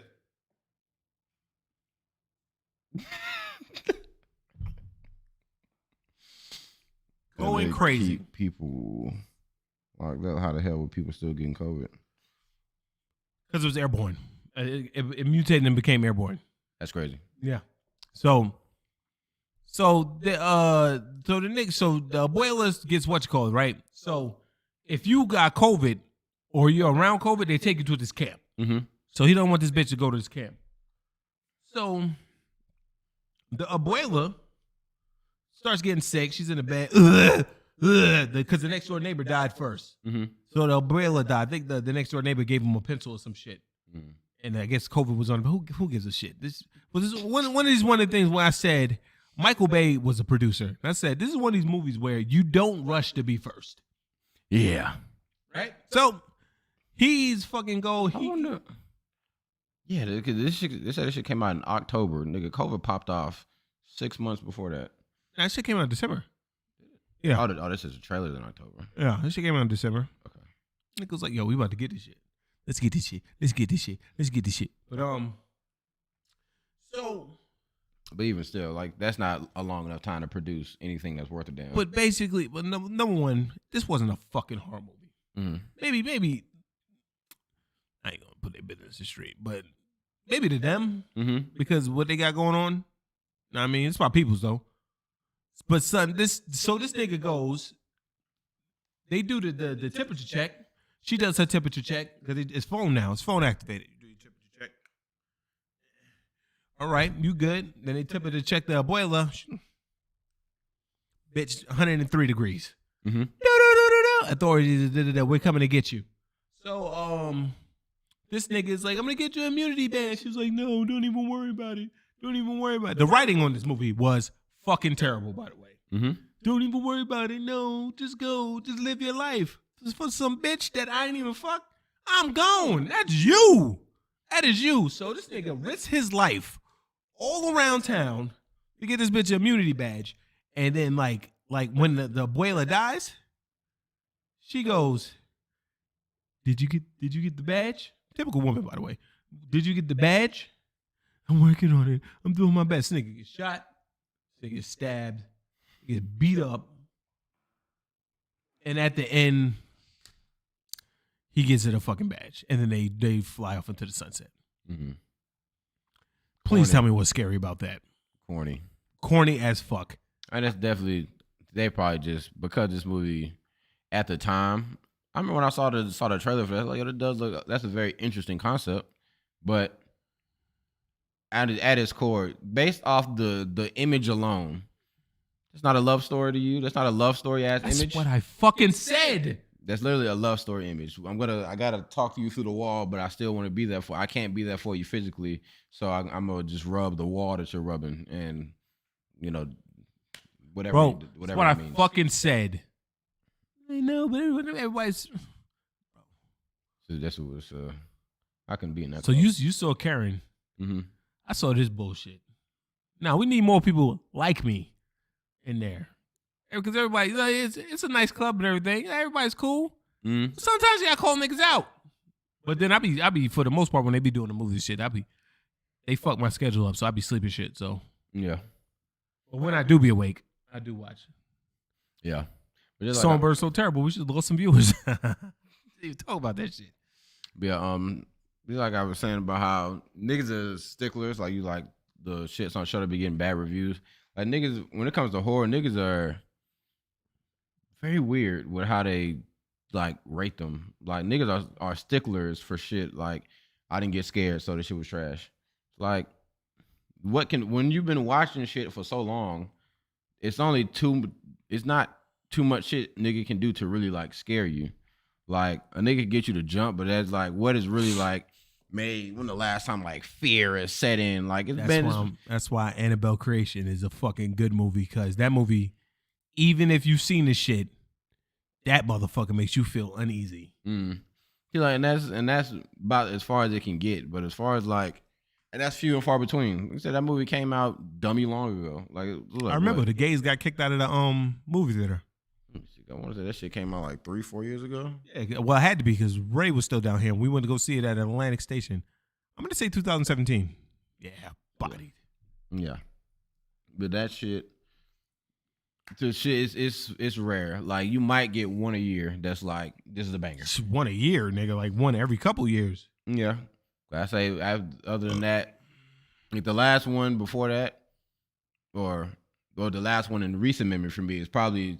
Eli probably still my top one for the longest, and it's still holding it down. Eli hit different. Yeah. It was a good little and then good little movie. That's before that, and then of course Train to Busan was 2016. That's untouched.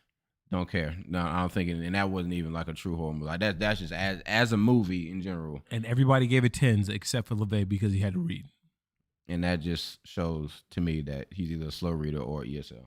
So I don't. You can't. I told Vay, I can't trust his movie choices. You know what I'm saying? Yeah, that's like I don't like this movie because the character I like died. Yeah. And I watched Summer of '84. Right. Mm-hmm. That's the movie I told you was an hour and 45 minutes. Yeah. And it was like an hour and 20 minutes of slow burn. Mm-hmm. Nigga, but the ending of that shit, that motherfucker. Killed his spoils. Mm. That motherfucker killed his fat friend, cut the boy's Achilles, and said, "I'm not gonna kill you yet. I'm gonna have you looking over your shoulder for the rest of your life. And just when you think that I'm coming to get you, that's when I'm gonna get you." And that nigga left, and that was the end of the movie. I said, "Nigga, what? I would be shitting my pants for the rest of my fucking life. You got them niggas that catch me. You got me caught. I'm on your ass. I'm gonna be on your mind." That's some real sadistic shit. Yeah. That's sadistic as fuck. That nigga said, nigga said, "Just when you think I'm about to come get you, that's when I get you." That's all the time. You can't have a healthy relationship with that. No. You can't have a healthy relationship. Can't get married. Can't have kids. You're fucked. Yeah. Put me in witness protection. I'm like, why are you still delivering paper after he told you that shit? Oh, he was? Yeah, like, But when he cut his Achilles, they fix him up. Okay. What do they do to do that? Don't they gotta like put a rod in the back of your shit or something? He had some kind of crazy sneaker on a boot. This was in summer of '84. Hey, it's fucking watch the summer of '80. That shit is 84 is the go-to right now. Well, but nah, he cut his fat friend's throat. Mm-hmm. Like he baited them. I saw the bait. Like when he opened the door, and then he opened the door. They was like, and then he got on the other side of the car and said, "Nee." Motherfucker shot out the open door. I'm like, he baited you. Mm. You baited. You're going right into his trap. Niggas fell. Nigga was like, where'd he go? All you saw was sing. And niggas because he cut his Achilles. And the fat friend ran. Nigga fell.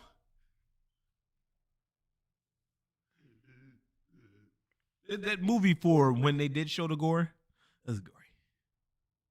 Hey man, just like fucking that shit we saw on VHS. Shit was trash, but when it was good, That the director with the, I see why he did that though. Like how that motherfucker was, he can't be no invincible killer. mm-hmm. You know what I'm saying? That motherfucker, it gotta be how they had it. Mm-hmm. For a nigga that tell you, imagine somebody told you that. Somebody broke in your house, Mm-hmm. beat the shit out of you, knocked out Ren, beat the shit out of you, had a knife to your throat. Was like, I'm not gonna kill you. I'm gonna be watching you. And like, I'm gonna be everywhere. I'm gonna see everything you do. You always gonna be looking over your shoulder. And then when you think that I'm coming to get you, I'm coming to get you. Yeah, I hate subtitles. Subtitles. Probably back on Training Busan. Yeah, but it's some movies that I didn't mind a slow burn. My friend had recommended me this movie. Not gonna recommend it to you or anything because it's definitely not anything that I would watch under any normal circumstances other than this motherfucker borderline begging me to watch this shit. Like, yeah, it's this movie called like the French word for like peeping Tom, like voyeur, something like that, like VOYEURS. And it's basically about this couple that like moves in this place and then are watching, like there's the glass windows, like so where you can see in everybody's fucking apartment because nobody puts curtains up for some reason. And like this couple basically gets obsessed with this other couple. I'm watching this shit and the whole time I'm like every 5 minutes I'm like, yo, when did this shit get good? Because I'm about to turn this shit off. And she's like, just give it a chance. 10 minutes. When this shit get good, I'm about to turn this shit off. Just give it a chance. Like I'm not even really paying attention. I'm like, yo, this shit is ass. About the halfway mark, shit picked up for the rest of the film, and I was in, and I was in. I said, oh my god, what a piece of cinema. But I know, like I wouldn't tell you to watch. Cause I don't think you'd be able to power through that 45 like I did. Nigga, I sat there and watched a movie for an hour and 20 minutes. I mean, but it's granted, I was on chat with them niggas on Xbox, but I was watching the TV. But this movie, it's not even like a horror. It's like a love story. Yeah, fuck it. Yeah, exactly. But just the way it ends is so like fucked up for like what they end up doing. It's like nigga, shit. But anyways, sometimes a slow burn can be effective when done right. If it puts all the pieces in places how it needs to be. So when shit's to cut deep, it fucking cuts. I'm with that. Yeah. What else I got here? This is just a random question. What is your definition of a hoe? It's easy. Bitch that fucks a lot of niggas. In what capacity? Like capacity of a bitch that fucks a lot of niggas. Fuck a couple of niggas in the same day. Shit like that. Okay. That's what I was gonna go with that. Like some people would say like, oh, if you have sex with like one dude a month, you're a hoe. I don't think that's not that bad. I mean, it's not really. Yeah, like options is open. That's debatable. Like at that point, we're entering debatable territory. And we're talking about 1 to 2 niggas a week. You might need to slow your roll, sis. You might need to hit that clinic. If you fucking 10 niggas a month, you a hoe. For sure. 10 different niggas a month. Yeah, there you got to be different. Yeah. Like having sex with the same dude over and over again does not make you a hoe. And it's not liberating. You want to know why it's not liberating, folks? Because I agree. How come men can be hoes? Because we don't control the pussy. Y'all can just get this shit away. There's literally everybody got a nope, dude can't be a hoe because we don't control getting pussy. We got to work for the pussy. Y'all ain't got to work. All you do is just be like, call a nigga up. Yo, come get this box. All right. What nigga is really going to turn it down unless he's a little long in the tooth?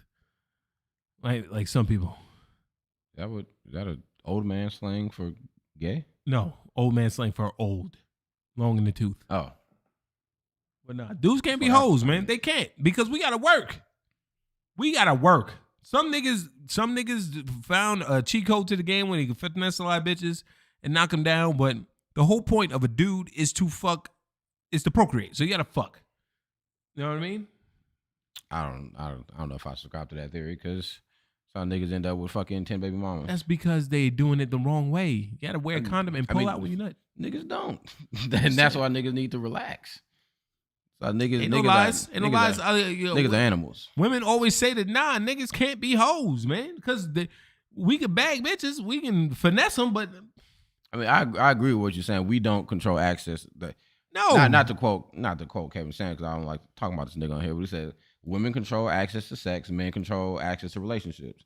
Like, most of the time, it's women hitting men with the what are we? Like, the nigga got to be the one to be like, all right, we boyfriend and girlfriend now. And the girl will be the one to be like, all right, you can smash. Yeah. So, well, she better be. If it's the other way around, then I'm going to call somebody. A woman doesn't have to work to have sex.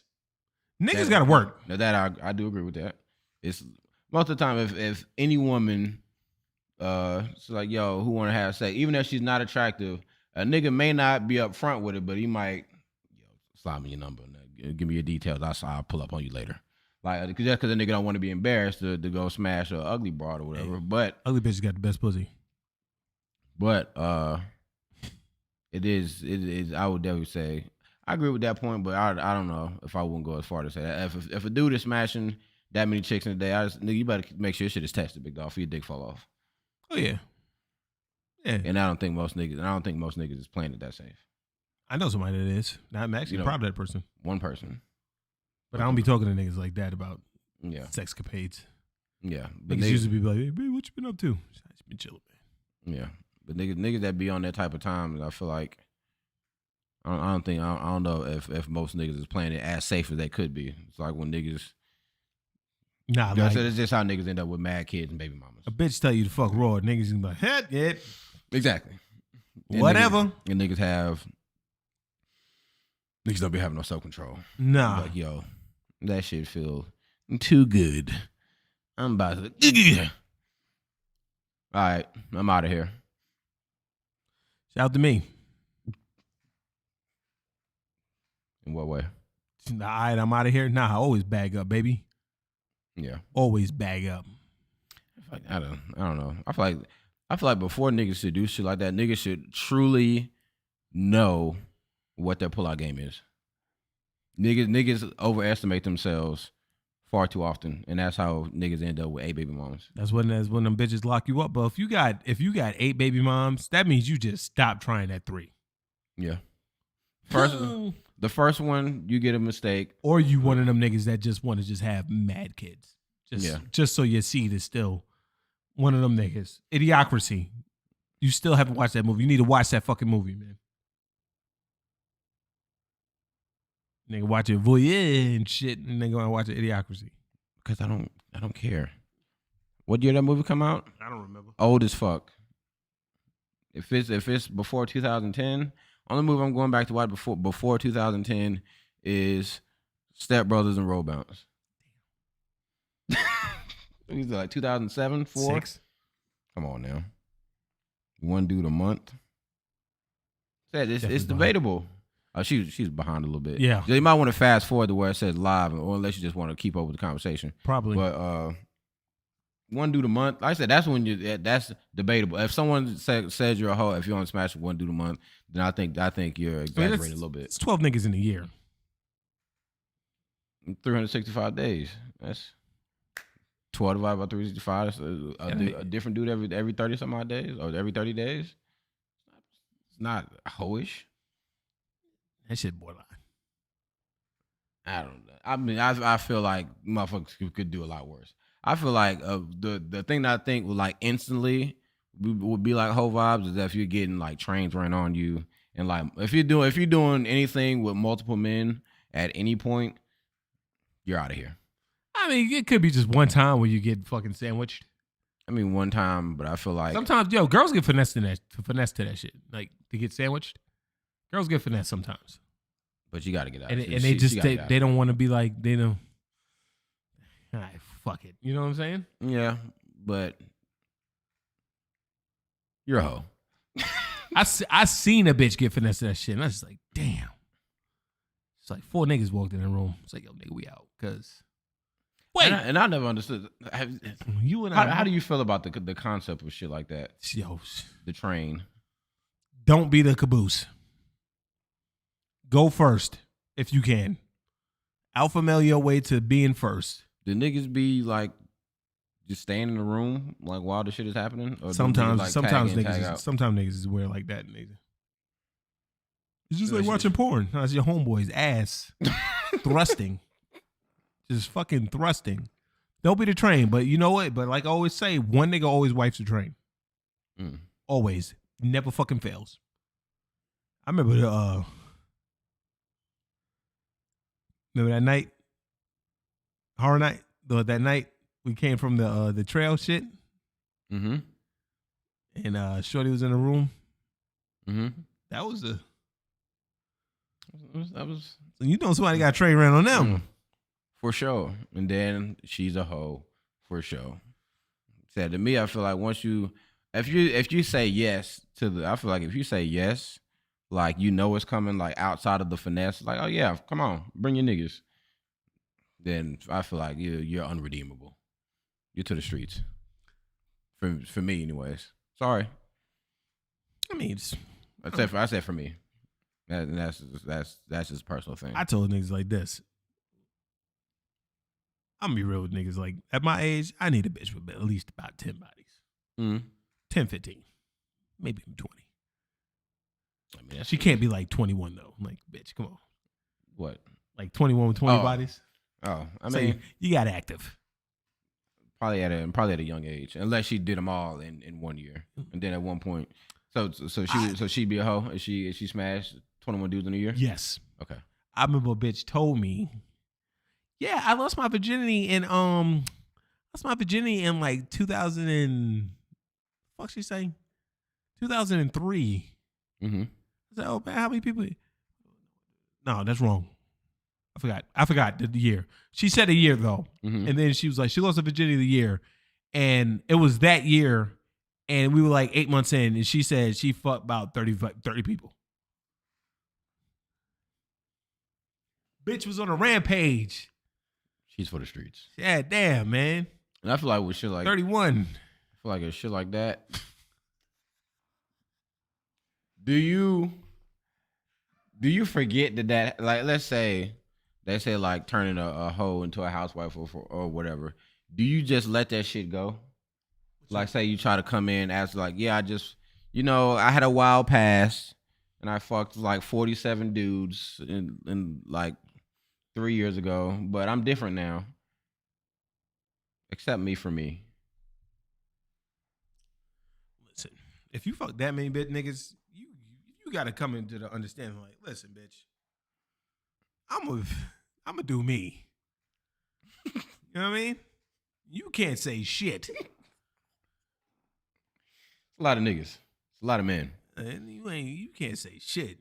And I hate to even try to like put a number on it. Bitches got the renaissance. I used to, what you said? I used to always catch the bitches right when they would just want to be like, I'm gonna be celibate. Fucking every time. I was like, nigga, I'm doing something wrong. I be going back and forth with my homegirl about that. Like, she's not celibate, but whenever she tries to make the point of, so what would she say about your body count? It is what it is, baby. I'm a man. I have to work. I had to work to get where I am. I had to work. Shit wasn't easy. You think this pretty face can get me through anything? And his amazing sense of humor and his fantastic personality. I had to work. I had to hone my skills. I was trash for a long time, nigga. Getting bitches. I'm not even gonna sit here in front like I was motherfucking Don Juan Della Nooch. Shout out to my nigga Nooch. But fucking I had to work. I had to hone my skills. Nigga, I had to hone my skills. You know what I'm saying? So that's why you should be impressed. God damn it, that like my shit is my shit. I mean, and plus, when you in the streets, you learn some shit. Yeah. Drop something new on a bitch all the time. And I feel like women ain't no damn double standards, because you don't have to work. We just said that. You don't have to work. I had to hone my skills. I used to be trash at getting pussy. Trash. I feel like women don't. I was just talking about this the other day. Like women don't have game. No, they suck at it because they don't have to have game. Exactly. All they got to say is fuck me, nigga. Like that it's not much that it's. I said, what do you? Let's just say, you know, a nigga hit a chick with the hey big head, trying to like rekindle some shit or trying to just run her up and smash or whatever. I said, what do you say when you're trying to get in your bag a little bit? So I just text a nigga what you doing, and the nigga do the rest. Or the shit where they walk up to niggas in the street and start shaking it. Like, bitch, what if the nigga don't want you like that? I've been getting tired of stuff. To me, I feel like all those videos are staged. The best, though, I'm gonna tell you something. Some of the best box that I've got is where I made a bitch have to work. Cause she like me. Well, I don't gotta do shit. Mm-hmm. All right, bitch. We about to play your game. Because I don't need to fuck you. Keep weight down. The price of makeup, nails, hair, etc. is work and expense. Nobody care about all that shit. That's a nigga that's a vain nigga care about that shit. I used to fuck fat bitches all the time. Fuck. Like, so. I mean, I will say, I've been going back and forth with motherfuckers at work. Like doing eyebrows, all that other shit. They'd be like, yo, never looked at a chick and said, she need her eyebrows done. Yeah, or like she had asked one day, like, yo, I just got my eyebrows done the other day. And didn't notice. Because and I'm not looking at anybody's eyebrows unless they're gone. Because that's extremely noticeable. Bitch, you got alopecia? But eyebrows, like makeup, all this stuff, like I don't care about makeup. Like I feel like unless you have like some like skin shit going on, like shit like that, I obviously understand that shit. Like, of course, do what you got to do. That's all y'all shit. Yeah. That's magazines telling y'all niggas what y'all need to look like. Motherfucker, I be seeing bitches with a lot of makeup. Ugh. Yeah. I say that all the time. You see me now. I say, bitch got like makeup on. Yeah. Like, man. You know what I'm saying? Bitch like clown, man. Like, nigga, we at the circus with fucking crazy shit. Nigga don't give a fuck about that. Niggas don't care, man. Niggas really don't care. Like, if a nigga really fucks with you, he don't care about none of that shit. Yeah. He's seen you at your worst. I'm like, damn, baby, you need to do something about that shit. Nigga say that shit. I seen nigga. I don't care. If a nigga like you, he like you. Yeah. Like I said, I feel like y'all the ones, motherfucking nigga got to keep that. They got to dance all the time to fucking keep y'all interest. You know what I'm saying? Because out of nowhere, just get bored with a nigga. Just wake up like, I don't like this nigga anymore. Had to throw the ER on there. Never. Well, werewolf eyebrows. Wait, I mean, I would just think that she has some bushy eyebrows. Are we talking? What's his face? The brow. Are we talking Anthony Davis? Yeah, it was something like that. She has some big titties. I don't give a fuck. I told you, I fuck fat bitches. I fuck ugly bitches. Damn, you can't say, and then y'all gonna say to me, you ain't got no, you did the nigga. Nah. I know the tech because I fucked bad bitches before. And when you fuck a bad bitch, they do nothing because they're bad. And they think that, you just have to do all the work. And it's just, and you sitting there, work your head out. You fuck an ugly bitch or a fat chick, this might be the only dick she get for about 2 months. She gonna put that work in, and she gonna work. That's why I was fucking the fat bitches for a minute. Then I fucked that gymnast girl that she worked. Then I said, you know what? That's why that chick sent me that shit. Fucking what was that last year? She was like, "Do you miss this?" I was like, "No." Would I fuck her again? Yeah, I'd knock her down. But like, I'm not gonna just. I'm look, you know why I'm here. So just that's enough with the. Formalities. Don't try to seduce me. Don't try to. Just pull your pussy out. Let's get this over with. One chick said I used to sigh every time I was about to eat her out. I used to go. I said, really? Why do you always sigh when you? I didn't even catch it. It was like I'm at work. Let's just get this over with. We said, let's get this shit.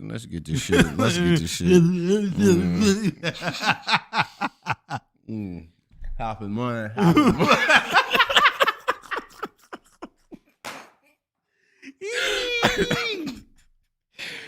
I don't care, man. man. It looks like what you call me. If you happen to look good and have a good personality, cool. You cool with me. But like, yeah, like it's definitely when women don't have to do that much. Like I said, because women don't have to have game. No, they don't. Niggas have to have game. Niggas have to know how to get women. Women don't have to do much to get a man. As long as you're any kind of worth a damn, you can go somewhere and get a nigga. Yeah. It may not be the nigga you want, but you can go somewhere and get a nigga. The equivalent to a nigga not having to work is a rich nigga. Facts. That's the equivalent to a woman. A rich nigga not having to do, and still they give him shit after a while. Mm-hmm. You fucking limp dick bitch. What the fuck you mean? I fucked you for like 15 minutes last night. Oh, like that shit that said, yeah. What's the proper time for like sex? Bitch was like an hour. Fuck you. And that's she's saying that shit because she doesn't have to work. No. Nigga, this is a... Do you know how long an hour is, nigga? That's a Dave Chappelle special. I'm not a marathon man. Fuck out of here. I tell you, nigga. Stamina's not built for that. I'm finna beast this pussy for a good 10, 15 minutes. Then after that, that's between you and God. I'm finna beast this pussy for a good 10, 15 minutes. Sometimes it's gonna be 5, but I'm beast this. But no matter how long it is, I ain't gonna be one of them niggas like, oh yeah, you know, I'll be like an hour, 2 hours. And then I was like, man, shut the fuck up. Niggas used to be like that back in the day. That's not even nothing to be bragging about. You ain't got shit to do. Like at that point, nigga, you just ain't got nothing to do. You're just gonna sit here and just smash for an hour or two, and you just okay with that. I'm finna beast this pussy. I'm getting out of here. Ain't no chick lately. Like this nigga didn't even beast me up real good. Like the past, let's say 6 years. Mm. I mean, there was one time I was just like, hey, yo, you caught me off guard. Mm. Ha! But I don't even do all that, dude. I just be oh shit. Like TV shows and shit be making shit so dramatic and whatnot. As fuck. Like I went back and I started rewatching American Horror Story, and like the very first episode, like I want to know the first or second episode, like the husband gets like horny for the maid or whatever, and he starts to beat off like standing in the window. Like that was kind of weird position, but he like standing up beating off. And then when he's like coming, he's like, like he's like going berserk. Like it is not that deep, my nigga. You may catch a nut that's like hard, and you be like, oh shit, but yeah. Ain't nobody go. Ah! Yeah, but it's like the same thing. Like I was saying about women in magazines, it's the same thing with like movies and shit with niggas and shit. Or like if you watch porn niggas just deep dicking bitches. Until like you get older, you learn, hey man, we be taking pills like a motherfucker. You know what I'm saying? We do like 3-4 takes. Like I nut now, we just cut this shit in. Wow, edits. Yeah, that's why. Oh, you watching shows like there was this one show I used to watch on HBO called Hung, and it was a nigga like a gym teacher, and he just had he was well endowed, no homo, and he was just smashing bitches. And I used to watch that show because the bitches on that show. My fucking God. But there was also this one his friend who was an ugly bitch, he knocked her down too. You know what I mean? He was just knocking down bitches. Y'all should watch that. Hung. It was a good show. Punisher was in it. The original Punisher. Yeah. Weird. What a role. That nigga was all over the place back in the day. Yeah, but so you know this shit too. So when you growing up, just like so that's why I can sympathize with them. Like we gotta get our makeup done, we gotta get our hair done, we gotta have abs, we gotta have a booty. I get it, bitch. They tell me that I gotta be a monster, and she said no matter what, you have to come 38 times, or I didn't do my job. Bitch, we both catching one nut. Amen. And then I listened to then I was watching Dave Chappelle one night. That nigga said. Premature ejaculated. He said, listen, girl, every time I came, that shit was right on time. I said, nigga, right? Hey, man. But, what was I about to say? Keep talking. Yeah, so, anyway, but enough of that shit. Unless you come up with something later. Hey, man, you think I'm a Randy Santel stan? Yes. Yes. Whoa. A stand though? Yes. What? A stand though? Google the definition of a stand and see if you fit into the mix. Let's see. 'Cause I'm starting to become a big fan of like looking up the actual definition of shit to see that niggas are using the word completely wrong. Well, shout out to fucking Yuck Mouth. how many views she got? Stan. Definition. Yeah, we go slang. You're a stan. That shit got 630 views, man. 3 million views. Stan. Over the years, Stan has morphed into a go-to slang for die-hard fans and was added to the Oxford Dictionary. As a noun, Stan is defined as an extremely or excessively enthusiastic and devoted fan. I don't think I'm extremely or excessively enthusiastic about. I mean, but you're not about that. You're not like that about anything. But the way you've stayed connected to Randy and dropped everything else, you dropped a lot of shit. But, Randy has said you have said that's why you don't subscribe to shit because you will be on shit for a week and then never watch that shit again. But Randy Santel, what the niggas clocking on my motherfucking YouTube timeline, nigga? Fuck out of here. Randy Santel has found a way to stay in your heart for however long. Look at the guy. He's just. It doesn't matter. It's not look at the guy. Pause. But like, no homo. But like, that would be an enthusiastic he makes fan. good content. Like the guy is like a wholesome dude in a world where that's pretty hard to come by. You know what I'm saying? Yes. But he's a light in the dark. He's a light in the dark. It is this goofy ass smile and shit. No homo. To everything about this. But like fucking he puts a good time. Like you want to see if the nigga gonna kill this shit. Oh. I didn't know that's I feel slow. What? I didn't know that's where Stan came from. Oh, you young, man. So I mean I know of the song, but I didn't like I just know niggas were saying that. And I didn't know whether niggas were saying Stan or stand. No, Stan. The D. Oh, shout out to that. Oh. You're definitely not like the Stan and Eminem video. No. But like I said, you got enthusiastic with the DM exchange. Like did you subscribe to the Patreon at one time? No, I was about to, but I was like, okay, I ain't getting that nigga no money. Then I guess we won't go that far yet. So I was on that point because Patreon. I subscribed to Big Jaw's Patreon. Mm. No, you're a stan for anybody's Big Jaw. What? You're definitely a Big Jaw stan. This nigga's hilarious though. You are a Big Jaw stan. Randy Santel is he's a close second. But dude, you talk about Big Jaw like nobody's business. You got the to the max. You buying gear. You buying gear, subscribing to the Patreon. Yeah, but Big Jaw, he's a funny man. Sure. He's hilarious. Sure.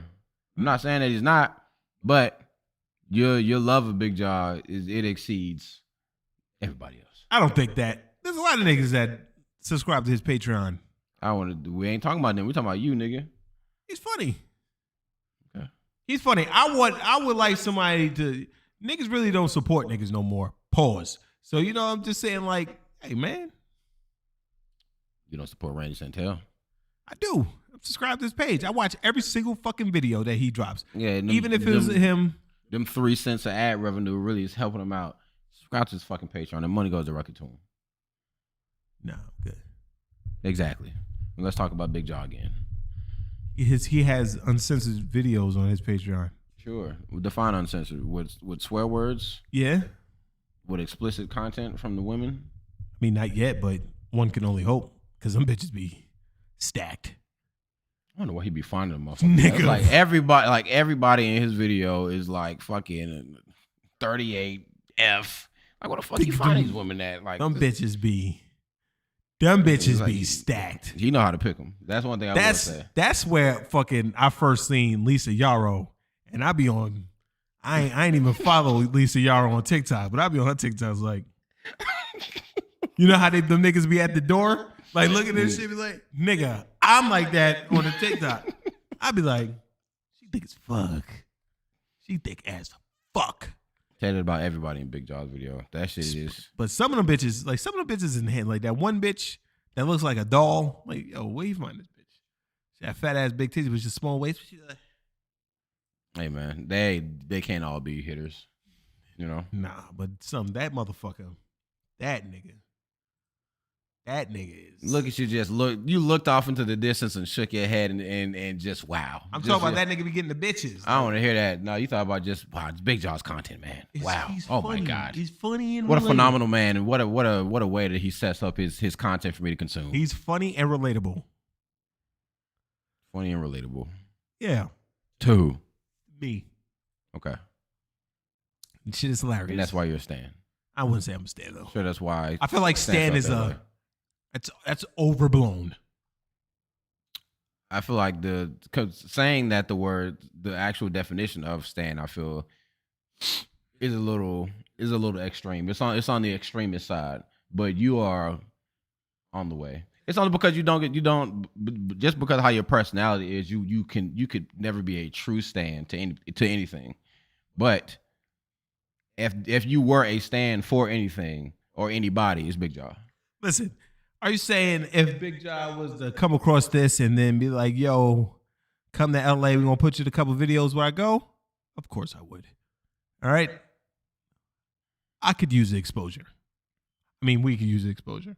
You wouldn't even give a fuck about the pod. That's not true. I want to be in Big Jaw. I want to be in the Big Jaw video. That's not true. How do you feel about that? Like do you think like it fucks up the illusion of like quote unquote meeting niggas that you fuck with on social media? Oh, like, I never want to meet Caleb. I never want to meet RDC. I never want to meet any of them niggas because I feel like they're not. They can never live up to the image that you have of them in your mind. Like to me, Caleb is this nigga, one of the most creative minds out right now. Like everything he puts out is heat rock. I fuck with this nigga, but I never want to meet this nigga because I feel like I don't want to like have a Jeff Hardy experience, and now I'm soured on him for the rest of my life because this nigga didn't dap me up when I wanted him to dap me up. I never liked Jeff Hardy like that. I mean, I'm just saying in general, like Caleb does something I don't like, and it makes me look at him funny. I want to always look at Caleb the way I look at him now. Well, I'm not gonna say that these niggas are heroes, but they always say you never want to meet your heroes. Yeah, like I said, like they're definitely not a hero of mine, but there's just somebody. As far as it would be very deflating to meet like one of these niggas. Like let's say fucking Randy came here, right? And we went to a food challenge and we met this nigga and I was like, yo, like let's say he went to the food challenge that I suggested, right? And we had the back and forth. And I'm like, yo, it's me. Like, yo, I suggest food challenge. Oh, that's what's up. And he just like blew me off. It'd be deflating. Yeah. Like, damn, nigga, like the smile was a lie. Yeah. I thought you were good. I thought you wanted the good ones. Yeah. Where's the light? But like you meet the nigga, like you meet somebody there, asshole. That's why I tell you, nigga, I'm a dickhead. So when you meet me, you're getting the same shit. Yeah. But you could catch a nigga on a bad day. You know, these niggas are human. Niggas probably could just have gone through with like 8 annoying fans back to back, and nigga looking at you like you might be annoying fan number 9. Like a nigga can't keep the smile up forever. At some point, a nigga got to just be like, all right, my nigga, I'm just trying to cool.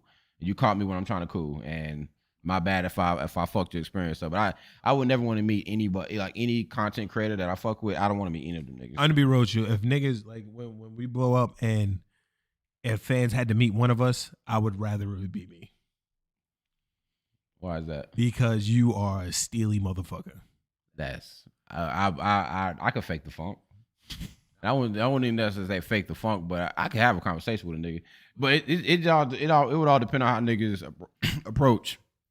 Like when niggas come up on weird time, I could talk to a nigga about anything. Like if a nigga come to me with an interesting conversation, cool. But if niggas be like, oh, big fan, thanks. What got you into the podcast, whatever, and then a nigga don't have an answer to like anything that I would have to say, just like get the fuck out of here, then you poser, bitch. You're a fake fan. You're a fraud, bro. Thanks for supporting the show, by the way. But lose a subscriber. I think niggas would definitely be way more thought off by you than me. Even if a nigga expects you to be the dickhead, a nigga will still be like, God damn, nigga, the fuck. Hey, I think a nigga would rather meet the nigga that's stale and unmoved than the nigga that's just gonna. So, what's up, nigga? Okay, that guy was a little aggressive for me. I don't know. Ugh, yikes. Like, hey man, like the podcast. Yeah, that's what's up, nigga. What episode? I don't have it in the back of my. That's what's up. Next. The fuck? The fucking that's what's up. The ultimate just shut down. Make niggas feel bad. That's what's up. Anyways. Oh, but all right, man. Yeah. David, I don't. I'll never forget when me and my homeboy met Zack Ryder. What a fucking dickhead. Really? Yeah. What point of his career? Oh, this is when he wasn't shit. This was This was internet champion Zack Ryder. Before that, nigga didn't have WrestleMania 27. He didn't have a line. We walked right, and I'm gonna tell you right now. Met 3 superstars that day. 1 was a dick.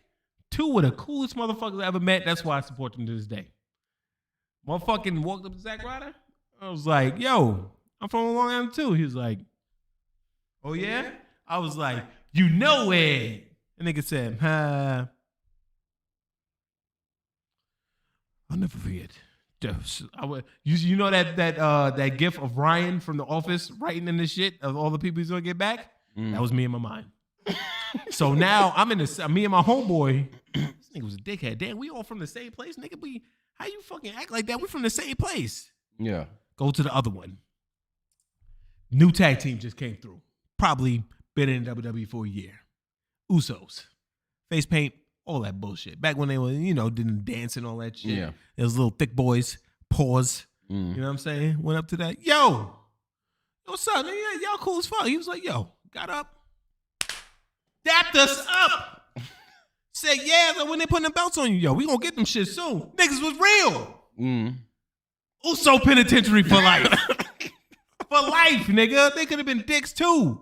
Fuckface, they ain't had no fucking line. Know what I mean? Fuckface ain't had no fucking line being a dickhead, man. Signing my fucking book like, yo, you don't gotta be like this, man. We all from Long Island. Why you being fucking, you know what I'm saying?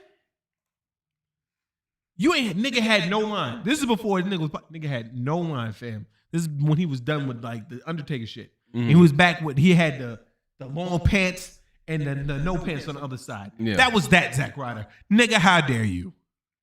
I don't feel like I'm entitled to anything as a fan, but at least give me something. Yeah, especially if a nigga had no line. At this point, I'm doing you a favor, making you feel appreciated, and niggas actually care about who you are as a human. You know whose line was fucking thick as fuck that my homeboy made me stand in? Are they still active?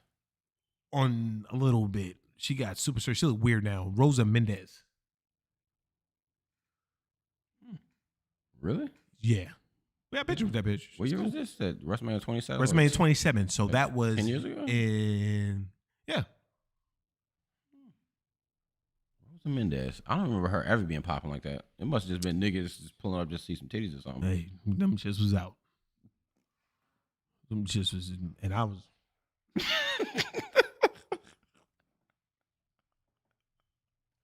I remember the chick that I was dealing with for my birthday gave me a WWE encyclopedia for my birthday. It's like one of the rare thoughtful gifts that I've gotten from chicks. Mm-hmm. Just saw that I fuck with wrestling. She got me. I read that whole shit from the back. Mm. Had a chance to win Triple H's like signed belt. Destroyed them niggas. Mm-hmm. Destroyed them niggas so bad. Whitehead can attest to this because he was watching. Destroyed them niggas so bad.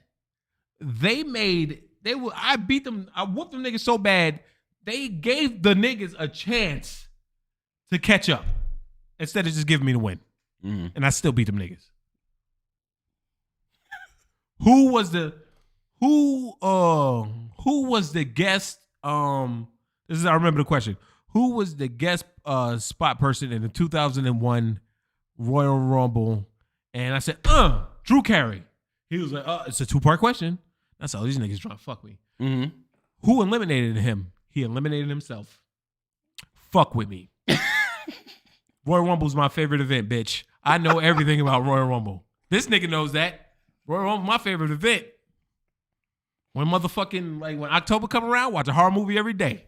When January come around, what do? Always Royal Rumble, nigga. So I don't give a fuck about that shit. I won a chance to win Triple H's belt. I mean, I ain't winning. You know, it was stupid sweepstakes. There's like fucking 50 names in that shit before I got there. So, yeah. But moral of the story is Zack Ryder's a dickhead.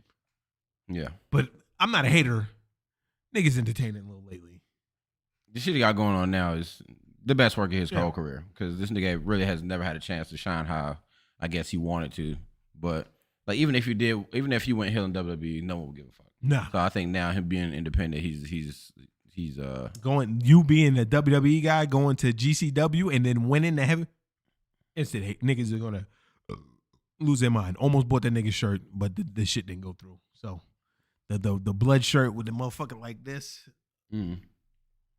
Almost bought that shit. Shit didn't go through. Whatever. Yeah. I'm not gonna try again. But I'm not a hater. That's why I tell niggas. Niggas be saying that I'm a hater. I'm not a hater. I give niggas props with niggas. I ain't gotta like the nigga. I'm giving niggas props. Hater in terms of what? This shit, nigga, I just be hating on people and shit like that. Oh, nigga, you don't be getting niggas their flowers and shit like that. Nah, that's not true. I feel like you can only say somebody's a hater if they like always go if you go out of your way to shit on somebody. But like I feel like most of the time when someone says a nigga's a hater, like they may hear you say you don't like stuff more than you do like stuff. Like nigga, I like mad shit. But just because you may only hear me talk about the shit I don't like, it doesn't make me a hater. Shout out to Chief Keef. Why's that? Don't like. Oh. And on But that nah, note, but like I don't really fuck with I don't really fuck with Jay-Z music, but like a Blueprint was a like fire album. Like that's one of the albums I can listen to from beginning to end. But I don't fuck with Jay-Z like that. I don't fuck with Drake, but he got a couple songs on the playlist. On the like song. I'm not a hater. If the shit is good, it's good. I don't gotta like the motherfucker. I think Drake is a bitch. But that's my own personal opinion of him. so does TikTok at this point. But I'm sending it to you. I mean, it's not as bad as you think it is. I don't care. Okay. Any kind of slander is maybe that makes me a hater. I said you was hating them with the 30 like shit. That's not hating. I still think that is. I don't think so. In that specific instance, I'm not saying you embody haterism. There was this picture of like, and then there was a picture in a very heartfelt post. She had 31 likes. Kept scrolling. Hater. That's not hater. Did you want to like it? Yeah, I was about to. You're a hater. I was about to. Well, you know how I know it had 31 likes? It was saying so and so, and 29 other people like this post. Oh. Yeah. Guess who's not liking it? This guy. Gotta get out of here, man. This is why I felt we've been rambling for a while. I feel like this is going back to the days of old. I told you this is gonna be a good podcast. You didn't say that. I did, bitch. I don't remember that. I said it when we was sitting here laughing from the nigga that went like this. I was like, I feel like this is gonna be a good podcast. This shit was a phenomenal podcast. This is what episode 100 should have been. Because shout out to season 4. I feel like you said like last week, you feel like we've become too like news centric. I wouldn't necessarily say that. I feel like outside of Hotel Chronicles, what did you got? Today, Randy Santel, Pussy Shaved, horror movie tropes, Songbird being trash, Karen being trash. What did you have on? Was that on the list? Yeah. Everything I talked about today was on the list, except for what's called. I didn't talk about single friends and married friends because I didn't do that thing yet. Because you got me fucked up, and I'm just about to post it how I had it. But I feel like some weeks have been dominated by Hotel Chronicles on your end, like 30, 40 minutes. That's why I be trying. That's why when I used to tell you shit that is whatever to me, you be like, nah, man, talk about that shit. No, because we're gonna be here for a minute. Because niggas, every week someone does something fucking stupid. It's just a level of stupid where I'm gonna go, right? If niggas is up here with the stupid, like, dog shitting on luggage carts, I gotta talk about it. You know what I mean? Or like a bum coming in doing a jig or some shit. Like if a motherfucker come in and be like, man, well, how much is this soda? And he talked to me about 5 minutes about how he can't believe the soda's $4. Listen, that is not fucking Hotel Chronicle worthy no more. It's not. We gotta get the good shit. as they would say, the meat and potatoes. Yeah. I feel like I wouldn't necessarily say shit become like news centric. It's shit. Even back when we was first doing the shit, talked about a lot of new shit. It's just the way niggas brought the shit up, niggas, because niggas didn't have no setup. I'm gonna ask you this. I'm listening to you. In this episode today, Mm-hmm. how cohesive than past weeks did this one feel to past weeks? What do you mean cohesive? Like we was just. It wasn't cohesive at all. If we're talking, I'm talking about like we talking. We just continuously talking, and I'm not like this. Whose fault is that, my nigga? I can't control whether or not you be on your fucking phone. I've been telling you, I've been getting on your ass the past couple weeks about you being on your phone. So don't. I'm just saying, like niggas engaged. It's like I'm engaged. You say your Are new niggas shit. texting you? And are you ignoring the text, or is just nobody hitting you up and you're not responding to them? I'm not ignoring them. I'm just saying, are you? Are you not responding because you're doing the podcast?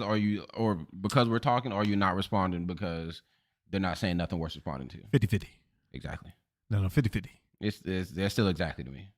As long as there's even an area of I'm not responding to niggas because they're not saying nothing worth responding to. But I also was still like, nigga, we've been going. The only time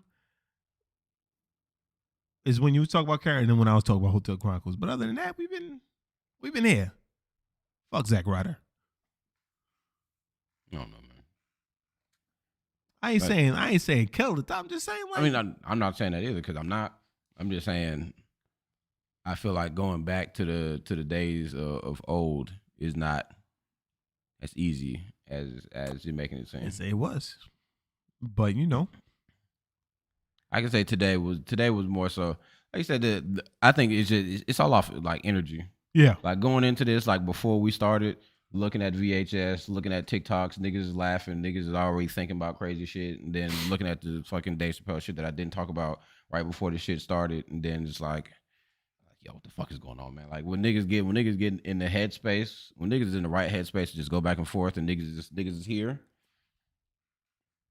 it hit different. And niggas can tell. And then on weeks when niggas be like, all right, man, let's get this shit. Let's get this shit. But, you know. On that, what you about to say? I just feel like I think sometimes it's this week has basically been entirely off the cuff. This week has just basically been a lot of, hey, what you think about this? Hey, what you think about this? Hey, what you think about this? Hey, what you think about this? Hey, what you think about this? I mean, that's how you look about it. That's how it started. Hey, what you think about this shit? But that's like I said, that's back when we barely spoke. It was a lot easier to just go back and forth. Like, we don't talk about nothing other than I can't even think of what we talk about. Wild, like not wild, but random shit. Yeah, on my part, wrestling. Yeah, the random TikToks. But most of the time, I just be waiting on you to hit me up. Like, this nigga gonna text me at some point, and then we're just gonna go from there. Because you're gonna say something crazy, and then I gotta respond.